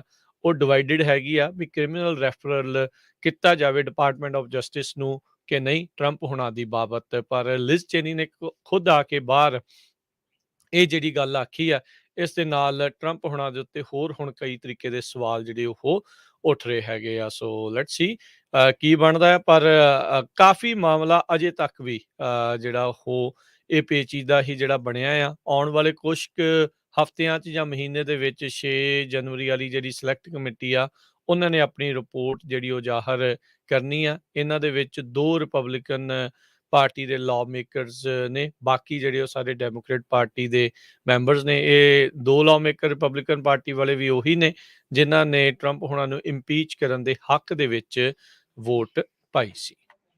ਜੀ, ਤੇ ਆਪਾਂ ਇੱਕ ਬ੍ਰੇਕ ਲੈਂਦੇ ਹਾਂ ਰਾਜਕਨਵੀਰ ਸਿੰਘ ਜੀ, ਤੇ ਬ੍ਰੇਕ ਤੋਂ ਬਾਅਦ ਫਿਰ ਹਾਜ਼ਰ ਹੁੰਦੇ ਹਾਂ।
ਪੰਜਾਬੀ ਰੇਡੀਓ ਯੂਐਸਏ ਸੁਣ ਰਹੇ ਸਾਰੇ ਸਰੋਤਿਆਂ ਨੂੰ ਇੱਕ ਵਾਰੀ ਫੇਰ ਨਿੱਘੀ ਜੀ ਆਇਆਂ ਨੂੰ ਸਭ ਦਾ ਸਵਾਗਤ ਹੈ। ਸਰੋਤਿਓ ਪ੍ਰੋਗਰਾਮ ਚੱਲ ਰਿਹਾ ਜੀ ਅਪਡੇਟ ਅਮਰੀਕਾ। ਹਰਜੋਤ ਸਿੰਘ ਜੀ ਸਵਾਗਤ ਹੈ ਜੀ ਆਇਆਂ ਨੂੰ ਜੀ। ਧੰਨਵਾਦ ਜੀ ਆਇਆਂ ਨੂੰ ਜੀ। ਅਗਲੀ ਖਬਰ ਵੱਲ ਚੱਲੀਏ। ਰਾਜਕਰਮੀਤ ਸਿੰਘ ਜੀ, ਬੇ ਏਰੀਏ ਦੇ ਵਿੱਚ ਬਹੁਤ ਸਾਰੇ ਟੋਲ ਪਲਾਜ਼ੇ ਆ, ਟੋਲ ਹੈਗੇ ਆ। ਜਦੋਂ ਤੁਸੀਂ ਕਾਰ ਲੈ ਕੇ ਲੰਘਦੇ ਹੈਗੇ ਆ ਹਾਈਵੇਜ਼ ਤੋਂ, ਕਿੰਨੇ ਜ਼ਿਆਦਾ ਬ੍ਰਿਜਸ ਹੈਗੇ ਆ। ਹੁਣ ਲਗਭਗ ਕਹਿੰਦੇ ਵੀ ਟੋਲ ਕਲੈਕਟਰ ਵੀ ਗੌਨ ਤੇ ਟੋਲ ਬੂਥਸ ਵੀ ਹੁਣ ਰਿਮੂਵ ਕਰਨ ਜਾ ਰਹੀ ਹੈਗੀ ਜਿਹੜੀ ਏਜੰਸੀ ਕੈਲਟ੍ਰੈਨ ਇਸ ਨੂੰ ਹੈਂਡਲ ਕਰਦੀ ਹੈਗੀ ਆ। ਜਿੰਨੇ ਲੋਕ ਉੱਥੇ ਜੌਬਸ ਕਰਦੇ ਸੀ ਉਹਨਾਂ ਨੂੰ ਜਾਂ ਤਾਂ ਲੇ ਆਫ ਕਰ ਦਿੱਤਾ ਗਿਆ ਜਾਂ ਹੋਰ ਡਿਪਾਰਟਮੈਂਟਸ ਦੇ ਵਿੱਚ ਮੂਵ ਕਰ ਦਿੱਤਾ ਗਿਆ ਹੈ। ਹਰ ਵਾਰ ਜਦੋਂ ਤੁਸੀਂ ਬ੍ਰਿਜ ਤੋਂ ਲੰਘਦੇ ਸੀ, ਜਦੋਂ ਟੋਲ ਹੁੰਦਾ ਸੀ, ਉੱਥੇ ਤੁਹਾਨੂੰ ਕਈ ਵਾਰ ਲੰਮੀਆਂ ਲਾਈਨਾਂ ਦੇ ਵਿੱਚ ਖੜਨਾ ਪੈਂਦਾ ਸੀ, ਕੈਸ਼ ਪੈਸੇ ਦੇਣੇ ਪੈਂਦੇ ਸੀ। ਹੁਣ ਉਹਨਾਂ ਨੇ ਆਟੋਮੈਟਿਕ ਸਿਸਟਮ ਲਾਤਾ ਤਾਂ ਕਿ ਤੁਹਾਨੂੰ ਜਿਹੜਾ ਆ ਉਹ ਬਿੱਲ ਆ ਜਾਂਦਾ, ਜਾਂ ਜਿਹੜਾ ਤੁਸੀਂ ਅਕਾਊਂਟ ਬਣਾਇਆ ਸੈਟਅਪ, ਉਹਦੇ ਵਿੱਚੋਂ ਉਹ ਪੈਸੇ ਕੱਢ ਲਏ ਜਾਂਦੇ ਹੈਗੇ ਆ। ਲਗਭਗ 7 ਦੇ ਕਰੀਬ ਬ੍ਰਿਜ ਹੈਗੇ ਆ ਜਿਨ੍ਹਾਂ ਦੇ ਉੱਤੇ ਇਹ ਟੋਲ ਬੂਥ ਲੱਗੇ ਹੋ ਆ। ਸੋ ਹੁਣ EMPLOYEE ਤਾਂ ਚਲੇ ਗਏ ਆ, ਜਿਹੜੇ ਟੋਲ ਬੂਥ ਆ ਉਹਨਾਂ ਨੂੰ ਵੀ ਰਿਮੂਵ ਕੀਤਾ ਜਾਊਗਾ। ਸੋ ਇਹ ਸਾਰਿਆਂ ਨੂੰ ਰਿਮੂਵ ਕਰਨ ਦੇ ਲਈ $77 ਮਿਲੀਅਨ ਲੱਗੂਗਾ। ਬੇ ਬ੍ਰਿਜ ਦੇ ਉੱਤੇ 20 ਦੇ ਕਰੀਬ ਟੋਲ ਲੇਨ ਸੀਗੀਆਂ, 5 traffic lanes on the bridge. Average traffic ਉੱਥੇ ਰੋਜ਼ ਦਾ 1,21,000 ਸੀ। ਸੋ ਇਦਾਂ ਹੀ ਵੱਖ-ਵੱਖ ਜਿਹੜੇ ਬ੍ਰਿਜ ਆ, ਐਂਟੀਓਕ ਬ੍ਰਿਜ ਆ, ਵਨੀਸ਼ੀਆ ਮਾਰਟੀਨਸ ਬ੍ਰਿਜ ਆ, ਇਸੇ ਤਰ੍ਹਾਂ ਰਿਚਮੋਂਡ ਸੈਨ ਰਾਫੇਲ ਬ੍ਰਿਜ ਆ, ਸੈਨ ਮਟਿਓ ਬ੍ਰਿਜ, ਡੰਬਾਰਟਨ, ਇਹ ਸਾਰਿਆਂ ਦੇ ਉੱਤੇ ਜਿਹੜੇ ਟੋਲ ਬਾਕਸਸ ਬਣਾਏ ਉਹ ਸਾਰਿਆਂ ਨੂੰ ਰਿਮੂਵ ਕਰ ਦਿੱਤਾ ਜਾਊਗਾ। ਸੋ ਆਲਰੇਡੀ ਇਲੈਕਟ੍ਰੋਨਿਕ ਮੋਨੀਟਰਿੰਗ ਤਾਂ ਇਹਨੀ ਲਾ ਦਿੱਤੀ ਹੈਗੀ ਹੈ। ਇਹਦੇ ਨਾਲ ਕੀ ਹੋਊਗਾ ਕਿ ਟ੍ਰੈਫਿਕ ਉੱਥੇ ਸਲੋ ਨਹੀਂ ਹੋਊਗਾ। ਜ਼ਰੂਰ ਪੰਪ ਜ਼ਰੂਰ ਨਹੀਂ ਲਾਇਓ ਆ ਥੋੜੇ, ਪਰ ਇੰਨਾ ਨਹੀਂ ਹੋਊਗਾ ਵੀ ਜਿਸ ਤਰ੍ਹਾਂ ਆਪਾਂ ਰੁਕਦੇ ਹੁੰਦੇ ਸੀ ਕਈ ਵਾਰੀ ਅੱਧਾ ਘੰਟਾ ਵੀ 15-15 ਮਿੰਟ ਵੀ ਲੱਗ ਜਾਂਦੇ ਹੁੰਦੇ ਸੀ। ਹੁਣ ਸਿੱਧੇ ਹੀ ਲੋਕ ਜਾਇਆ ਕਰਨਗੇ। ਪਰ ਇਹ ਸਾਰੇ ਕਾਸੇ ਦੇ ਉੱਤੇ ਕੈਲਟ੍ਰੈਨਸ ਨੇ ਅੱਜ ਦੱਸਿਆ ਹੈਗਾ ਕਿ $77 ਮਿਲੀਅਨ ਲੱਗੂਗਾ ਤੇ ਇਹ ਇਸ ਸਾਲ ਤੋਂ ਹੀ ਕੰਮ ਸ਼ੁਰੂ ਹੋ ਜਾਊਗਾ। ਜੀ ਬਿਲਕੁਲ। ਸੋ ਕੋਵਿਡ ਦੇ ਆਉਣ ਤੋਂ ਬਾਅਦ ਦੇ ਵਿੱਚ ਵੱਡੀਆਂ ਜਿਹੜੀਆਂ ਹਰਜੋਤ ਸਿੰਘ ਜੀ ਚੇਂਜਸ ਆ ਉਹ ਆਪਾਂ ਨੂੰ ਦੇਖਣ ਨੂੰ ਮਿਲੀਆਂ। ਇੱਕ ਵੱਡੀ ਚੇਂਜ ਇੱਕ ਇਹ ਵੀ ਆਪਾਂ ਨੂੰ ਦੇਖਣ ਨੂੰ ਮਿਲੀ ਆ, ਹੁਣ ਘਰੇ ਚਿੱਠੀ ਜਿਹੜੀ ਆਉਂਦੀ ਆ। ਸੋ ਇਹਦੇ ਮਤਲਬ ਇਹ ਆ ਵੀ ਭਾਈ ਜਿਹੜੀ ਤੁਹਾਡੀ ਆਪਣੀ ਰਜਿਸਟ੍ਰੇਸ਼ਨ ਆ ਨਾ ਅਪ ਟੂ ਡੇਟ ਰੱਖਿਆ ਕਰੋ। ਜੇ ਐਡਰੈਸ ਵਗੈਰਾ ਚੇਂਜ ਹੁੰਦਾ ਆ ਉਹਨੂੰ ਨਾਲ ਦੇ ਨਾਲ ਚੇਂਜ ਕਰਿਆ ਕਰੋ। ਇਹ ਨਾ ਹੋਵੇ ਬਾਅਦ ਚ ਤੁਸੀਂ ਲੰਘੀ ਜਾਓ ਤੇ ਚਿੱਠੀ ਤੁਹਾਡੀ ਹੈ ਕਿਤੇ ਹੋਰ ਜਾਈ ਜਾਵੇ ਤੇ ਜਦੋਂ ਅਗਲੀ ਰਜਿਸਟ੍ਰੇਸ਼ਨ ਰੀਨਿਊ ਕਰਾਉਣ ਲੱਗੋ ਕਹੋ ਵੀ ਏਡੇ ਜੁਰਮਾਨੇ ਪਏ ਆ ਭਾਈ, ਫਿਰ ਕੱਢੋ ਹੰਡਰਡਸ ਆਫ ਡਾਲਰ। ਉਹ ਚੀਜ਼ ਦਾ ਜਿਹੜਾ ਬਚਾਅ ਨਾਲ ਦੇ ਨਾਲ ਤੁਸੀਂ ਰੱਖ ਲਿਓ ਜੀ। ਤੇ ਹੁਣ ਜੇ ਕਿਸੇ ਦੀ ਗੱਡੀ ਮੰਗਵੀਂ ਵੀ ਲੈ ਕੇ ਜਾਂਦੇ ਆ ਨਾ, ਦੱਸ ਦਿਓ ਭਾਈ ਮੈਂ ਲੰਘ ਕੇ ਗਿਆ ਸੀ ਉੱਧਰੋਂ। ਕਈ ਵਾਰੀ ਕੰਮ ਖਰਾਬ ਹੋ ਜਾਂਦਾ ਹੈ। ਫਿਰ ਅਗਲੀ ਜਿਹੜੀ ਹਰਜੋਤ ਸਿੰਘ ਜੀ ਗੱਲ ਕਰੀਏ ਫਰਾਂਸ ਤੋਂ ਆ ਰਹੀ ਹੈ। ਫਰਾਂਸ ਦੇ ਵਿੱਚ ਰਾਸ਼ਟਰਪਤੀ ਦੀਆਂ ਚੋਣਾਂ ਚੱਲ ਰਹੀਆਂ। ਰੀਮੈਚ ਕਹਿੰਦੇ ਆ ਵੀ ਉਹ ਦੇਖਣ ਨੂੰ ਮਿਲ ਰਿਹਾ ਆ। ਜਿਹੜਾ ਉੱਥੇ ਦਾ ਰਾਸ਼ਟਰਪਤੀ ਇਸ ਟਾਈਮ ਮੌਜੂਦਾ ਇਮੈਨੂਅਲ ਮੈਕਰੋਨ, ਔਰ ਜਿਹੜੀ ਕਾਫੀ ਰਾਈਟ ਵਿੰਗ ਪਾਰਟੀ ਜਿਹੜੀ ਹੈਗੀ ਆ ਮਰੀਨ ਲੈਪਨ, ਉਹਦਾ ਸਾਹਮਣਾ ਜਿਹੜਾ ਉਹ ਇਸ ਟਾਈਮ ਹੋ ਰਿਹਾ ਆ। ਪਹਿਲੇ ਗੇੜ ਦੀਆਂ ਇਲੈਕਸ਼ਨਸ ਤੋਂ ਬਾਅਦ ਦੇ ਵਿੱਚ ਕਹਿੰਦੇ ਵੀ ਦੇਖਿਆ ਜਾ ਰਿਹਾ ਆ ਵੀ ਮੈਨੂਅਲ ਮੈਕਰੋਨ ਸਿਰਫ 4 ਪੁਆਇੰਟਾਂ ਦੇ ਨਾਲ ਹੀ ਲੀਡ ਕਰ ਰਿਹਾ ਆ। ਔਨਵਰਡਸ ਰਿਪਬਲਿਕ ਮੈਕਰੋਨ ਉਹਨਾਂ ਦੀ ਪਾਰਟੀ ਆ ਤੇ ਨੈਸ਼ਨਲ ਰੈਲੀ ਜਿਹੜੀ ਮਰੀਨ ਲੀ ਪੈਨ ਪਾਰਟੀ ਹੈਗੀ ਹੈ। ਫਰਾਂਸ ਅਨਬਾਊਡ ਦੇ ਮੈਲਨਚੌਨ ਉਹ ਵੀ 22% ਵੋਟਾਂ ਦੇ ਨਾਲ ਜਿਹੜੇ ਤੀਜੇ ਨੰਬਰ ਦੇ ਉੱਤੇ ਚੱਲ ਰਹੇ ਆ। ਸੋ ਤਿੰਨ ਪਾਸੇ ਜਿਹੜਾ ਇਹ ਇਲੈਕਸ਼ਨ ਜਿਹੜੀ ਉਹ ਚੱਲ ਰਹੀ ਹੈ। ਜਿਹੜਾ ਤੀਜੇ ਨੰਬਰ ਦੇ ਉੱਤੇ ਆ ਰਿਹਾ ਆ ਉਹ ਕਹਿੰਦੇ ਵੀ ਕਈ ਥਾਵਾਂ ਦੇ ਉੱਤੇ ਉਹ ਕਹਿੰਦਾ ਹੋਇਆ ਸੁਣਿਆ ਗਿਆ ਆ, ਉਹ ਕਹਿ ਰਿਹਾ ਹੈ ਵੀ ਬਾਰ-ਬਾਰ ਵੀ ਜਿਹੜੀ ਇਹ ਫਾਰ ਰਾਈਟ ਵਾਲੀ ਨੈਸ਼ਨਲ ਰੈਲੀ ਪਾਰਟੀ ਹੈ ਉਸ ਨੂੰ ਇੱਕ ਵੀ ਵੋਟ ਤੁਸੀਂ ਨਹੀਂ ਪਾਉਣੀ ਹੈਗੀ। ਸੋ ਕਹਿੰਦੇ ਵੀ ਮਰੀਨ ਲੀ ਪੈਨ ਜਿੱਤ ਦੇ ਕਾਫੀ ਨਜ਼ਦੀਕ ਜਿਹੜੀ ਉਹ ਪਹੁੰਚੀ ਆ, ਜਦ ਕਿ ਫਾਰ ਰਾਈਟ ਦਾ ਫਰਾਂਸ ਦੀਆਂ ਇਲੈਕਸ਼ਨ ਦੇ ਵਿੱਚ ਕਾਫੀ ਘੱਟ ਜਿਹੜੇ ਚਾਂਸਿਸ ਰਹਿੰਦੇ ਆ। ਕਹਿੰਦੇ ਵੀ ਮੈਕਰੋਨ ਦੀਆਂ ਜਿਹੜੀਆਂ ਪਾਲਿਸੀਜ਼ ਰਹੀਆਂ, ਵੈਕਸੀਨੇਸ਼ਨ ਕਾਰਡਸ ਤੇ ਉਹ ਸਾਰਾ ਕੁਛ, ਉਸ ਤੋਂ ਬਗੈਰ ਕੁਛ ਵੀ ਨਾ ਹੋਣਾ, ਉਸ ਨੂੰ ਲੈ ਕੇ ਫਰਾਂਸ ਦੇ ਲੋਕ ਕਾਫੀ ਨਾਖੁਸ਼ ਜਿਹੜੇ ਉਹ ਰਹੇ ਸੀਗੇ, ਜਿਸ ਦਾ ਖਾਮਿਆਜ਼ਾ ਉਹਨੂੰ ਹੁਣ ਇਲੈਕਸ਼ਨ ਦੇ ਵਿੱਚ ਘੱਟ ਵੋਟਾਂ ਦੇ ਨਾਲ ਸਾਹਮਣਾ ਕਰਨਾ ਪੈ ਰਿਹਾ ਹੈਗਾ ਆ। ਸੋ ਲੈਟਸ ਸੀ ਅੱਗੇ ਜਿਹੜਾ ਉਹ ਕੀ ਹੁੰਦਾ ਹੈ। ਦੂਜੇ ਗੇੜ ਦੀਆਂ ਜਿਹੜੀਆਂ ਇਲੈਕਸ਼ਨਸ ਆ ਉਹ ਹੁਣ ਜਲਦ ਉੱਥੇ ਹੋਣਗੀਆਂ। ਹੁਣ ਤੱਕ ਕਹਿੰਦੇ ਦੇਖਿਆ ਗਿਆ ਹੈ ਵੀ ਹਰ ਸਾਲ ਜਦੋਂ ਵੀ ਇਲੈਕਸ਼ਨ ਹੋ ਰਹੀਆਂ ਆ ਲੋਕਾਂ ਦੀ ਪਰਸੈਂਟੇਜ, ਵੋਟ ਪਾਉਣ ਵਾਲਿਆਂ ਦੀ ਪਰਸੈਂਟੇਜ ਲਗਾਤਾਰ ਘਟਦੀ ਜਾ ਰਹੀ ਆ। 2007 'ਚ ਜਿੱਥੇ ਉਹ 82% ਲੋਕਾਂ ਨੇ ਵੋਟਿੰਗ ਦੇ ਵਿੱਚ ਹਿੱਸਾ ਲਿਆ ਸੀ, 2022 ਦੇ ਵਿੱਚ ਇਸ ਟਾਈਮ ਮਹਿਜ 72% ਲੋਕਾਂ ਨੇ ਹਿੱਸਾ ਲਿਆ ਹੈਗਾ ਆ। ਜੀ, ਅਗਲੀ ਖਬਰ ਬੇਕਰਸਫੀਲਡ ਤੋਂ ਆ ਰਹੀ ਹੈ। ਬੇਕਰਸਫੀਲਡ ਦੇ ਵਿੱਚ ਇੱਕ ਆਪਣੀ ਪੰਜਾਬੀਆਂ ਦੀ ਆਰਗੇਨਾਈਜੇਸ਼ਨ ਆ, ਸਿੱਖ ਵਿਮਨ ਐਸੋਸੀਏਸ਼ਨ। ਉਹ 5K ਰਨ ਕਰਨ ਜਾ ਰਿਹਾ ਹੈ ਅਪ੍ਰੈਲ 23 ਨੂੰ। ਉਹਦੇ ਵਿੱਚ ਉਹ ਕਹਿੰਦੇ ਆ ਵੀ ਅਸੀਂ $50,000 ਰੇਜ਼ ਵੀ ਕਰਾਂਗੇ, ਵਾਕ ਫॉर ਹੋਪ, ਜਿਹਦੇ ਮੁਤਾਬਕ $50,000 ਸਕਾਲਰਸ਼ਿਪ ਦਿੱਤੇ ਜਾਣਗੇ ਲੋਕਲ ਹਾਈ ਸਕੂਲ ਸੀਨੀਅਰਸ ਨੂੰ, ਜਿਹੜੇ ਉਹਨਾਂ ਦੇ ਕਮਿਊਨਿਟੀ ਪ੍ਰੋਗਰਾਮਸ ਹੈਗੇ ਆ ਉਹਦੇ ਸੰਬੰਧ ਦੇ ਵਿੱਚ। ਕਹਿੰਦੇ ਵੀ ਪਿਛਲੇ 2 ਸਾਲਾਂ 'ਚ ਇਹ ਈਵੈਂਟ ਨਹੀਂ ਹੋ ਸਕੀ ਕਿਉਂਕਿ ਕਰੋਨਾ ਕਰਕੇ ਸਾਰਾ ਕੁਝ ਬੰਦ ਸੀ। ਪਰ ਹੁਣ ਇੱਕ ਉੱਥੇ ਦਾ ਲੋਕਲ ਟੀਵੀ ਚੈਨਲ ਆ, ਉਹ ਵੀ ਕਹਿੰਦੇ ਵੀ ਅਸੀਂ ਇਸ ਈਵੈਂਟ ਨੂੰ ਬ੍ਰੌਡਕਾਸਟ ਕਰਾਂਗੇ। ਜੀ, ਸਕੂਲਾਂ ਦੇ ਵਿੱਚ ਵਿਦਿਆਰਥੀਆਂ ਦੇ ਆંકੜੇ ਕਹਿੰਦੇ ਆ ਉਹ ਘਟੇ ਨੇ। ਜਿਹੜੇ ਰਜਿਸਟਰ ਕਰ ਰਹੇ ਨੇ ਐਨਰੋਲਮੈਂਟ ਦੇ ਜਿਹੜੇ ਨੰਬਰ ਆ ਉਹ ਡ੍ਰੌਪ ਹੋਏ ਨੇ। ਕੈਲੀਫੋਰਨੀਆ ਪਬਲਿਕ ਸਕੂਲ ਸਟੂਡੈਂਟ ਦੇ ਜਿਹੜੇ ਨੰਬਰਸ ਆ, ਕਹਿੰਦੇ ਵੀ 2 ਦਹਾਕਿਆਂ ਦੇ ਵਿੱਚ ਇਸ ਟਾਈਮ ਸਭ ਤੋਂ ਨਿਊਨਤਮ ਜਿਹੜੀ ਪੁਆਇੰਟ ਦੇ ਉੱਤੇ ਉਹ ਪਹੁੰਚ ਚੁੱਕੇ ਆ।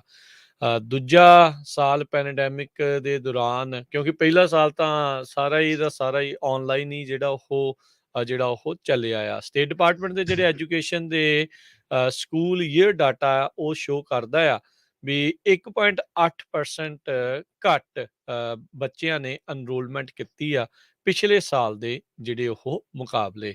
16-17 ਦੇ ਮੁਕਾਬਲੇ ਕਹਿੰਦੇ ਆ ਵੀ ਇਹ 5.4% ਓਵਰਆਲ ਡ੍ਰੌਪ ਆ, ਇਹ ਹੁਣ ਦੇਖਿਆ ਗਿਆ ਆ। 6 ਜਿਹੜੀਆਂ ਕਾਉਂਟੀਜ਼ ਦਾ ਜਿਹੜਾ ਬੇ ਏਰੀਆ ਆ, ਇੱਥੇ ਨੰਬਰ ਆਫ ਸਟੂਡੈਂਟ ਇਸ ਟਾਈਮ ਜਿਹੜੇ ਐਨਰੋਲਮੈਂਟ ਹੈਗੇ ਉਹ 7,99,144 ਆ। ਪਿਛਲੇ ਸਾਲ ਦੇ ਨਾਲੋਂ 4% ਜਿਹੜੇ ਉਹ ਘੱਟ। 16-17 ਸਾਲ ਦੇ ਆંકੜੇ ਦੇ ਮੁਤਾਬਕ 8% ਜਿਹੜੀ ਇਸ ਦੇ ਵਿੱਚ ਕਟੌਤੀ ਦੇਖੀ ਗਈ ਹੈਗੀ ਆ। ਸੋ ਕਹਿੰਦੇ ਵੀ ਕਿਊਪਰਟੀਨੋ ਦੇ ਵਿੱਚ ਸਭ ਤੋਂ ਵੱਧ ਐਨਰੋਲਮੈਂਟ ਘਟੀ 24%, ਸੈਨ ਹੋਜ਼ੇ ਯੂਨੀਫਾਈਡ ਦੇ ਵਿੱਚ 16%, 2016-17 ਦੇ ਆંકੜਿਆਂ ਦੇ ਮੁਤਾਬਕ। ਇਹ ਕਾਫੀ ਕਹਿੰਦੇ ਵੀ ਚਿੰਤਾਜਨਕ ਇਹ ਸਥਿਤੀ ਜਿਹੜੀ ਇਸ ਟਾਈਮ ਬਣੀ ਪਈ ਹੈਗੀ ਆ। ਸਕੂਲਾਂ ਦੇ ਵਿੱਚ ਬੱਚਿਆਂ ਦੀ ਐਨਰੋਲਮੈਂਟ ਦੇ ਆંકੜੇ ਜਿਹੜੇ ਉਹ ਘਟਣੇ ਆ। ਪਰ ਕਹਿੰਦੇ ਵੀ ਕਿੰਡਰਗਾਰਟਨਰਸ ਜਿਹੜੇ ਆ ਉਹ ਹੌਲੀ ਹੌਲੀ ਮੁੜ ਕੇ ਦੁਬਾਰਾ ਜਿਹੜੇ ਸਕੂਲਾਂ ਦੇ ਵਿੱਚ ਵਾਪਸ ਆ ਰਹੇ ਆ।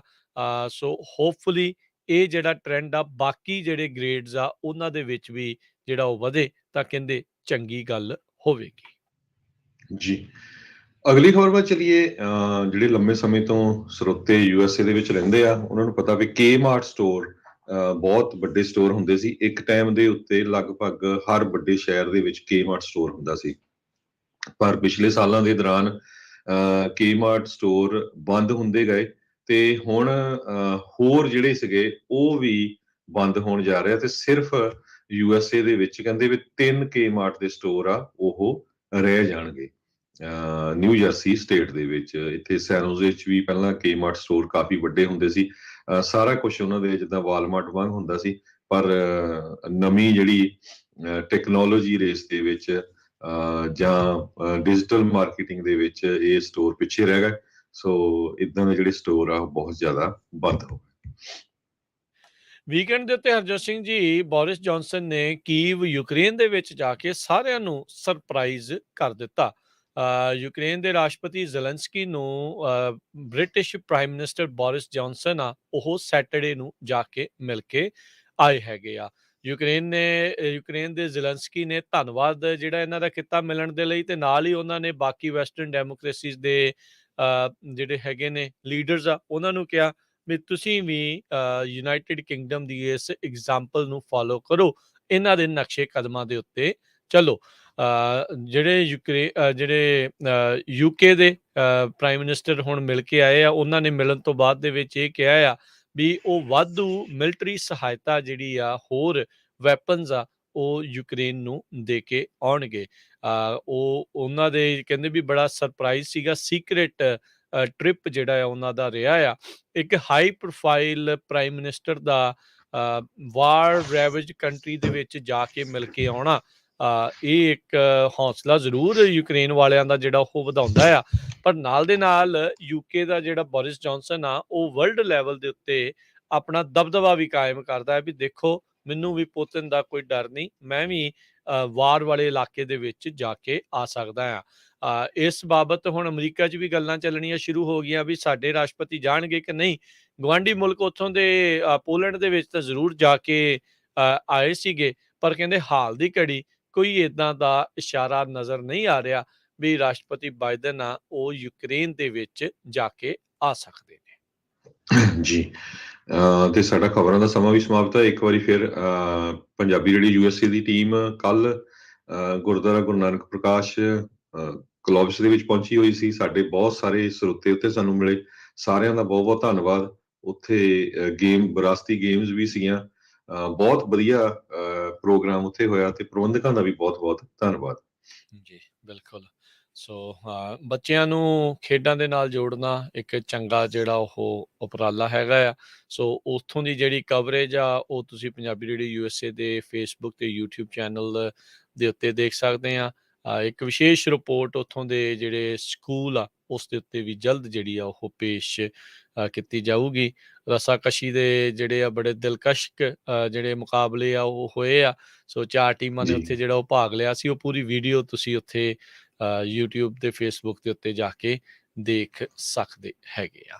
ਤੇ ਬਾਕੀ ਰੋਜ਼ਾਨਾ ਹੀ ਤਕਰੀਬਨ 1-2 ਰਿਪੋਰਟਸ ਪੰਜਾਬ ਦੇ ਤੇ ਅਹਿਮ ਮੁੱਦਿਆਂ ਦੇ ਉੱਤੇ ਪੇਸ਼ ਕੀਤੀਆਂ ਜਾਂਦੀਆਂ ਆ YouTube ਤੇ Facebook ਦੇ ਉੱਤੇ, ਉਹ ਜ਼ਰੂਰ ਸੁਣਿਆ ਕਰੋ। ਕੱਲ ਸਿੱਧੂ ਤੇ ਇਮਰਾਨ ਖਾਨ ਜਿਹੜੇ ਦੋਨੋਂ ਕ੍ਰਿਕਟਰ ਰਹੇ ਆ ਉਹਨਾਂ ਦੇ ਸਿਆਸੀ ਕਰੀਅਰ ਨੂੰ ਲੈ ਕੇ ਇੱਕ ਵਿਸ਼ੇਸ਼ ਰਿਪੋਰਟ ਪ੍ਰਵੀਨ ਸ਼ਰਮਾ ਹੋਣਾ ਦੁਆਰਾ ਪੇਸ਼ ਕੀਤੀ ਗਈ ਆ, ਉਹ ਵੀ ਦੇਖਣਾ ਜਿਹੜਾ ਉਹ ਤੁਸੀਂ ਨਾ ਭੁੱਲਿਓ ਜੀ। ਤੇ ਹੁਣ ਲੈਂਦੇ ਆ ਜੀ ਇਜਾਜ਼ਤ ਮੇਰੇ ਰਾਜਕਨਵੀਰ ਸਿੰਘ ਵੱਲੋਂ ਤੇ ਹਰਜੋਤ ਸਿੰਘ ਵੱਲੋਂ। ਤੁਹਾਨੂੰ ਸਾਰਿਆਂ ਨੂੰ ਪਿਆਰ ਸਤਿਕਾਰ ਸੈਨਿਕ ਕੀ ਜਹੀ ਸਤਿ ਸ੍ਰੀ ਅਕਾਲ। ਜਿਉਂਦੇ ਵਾਸਤੇ ਰਹੋ, ਹੱਸਦੇ ਖੇਲਦੇ ਰਹੋ ਤੇ ਸੁਣਦੇ ਰਹੋ ਜੀ ਪੰਜਾਬੀ ਰੇਡੀਓ ਯੂਐਸ।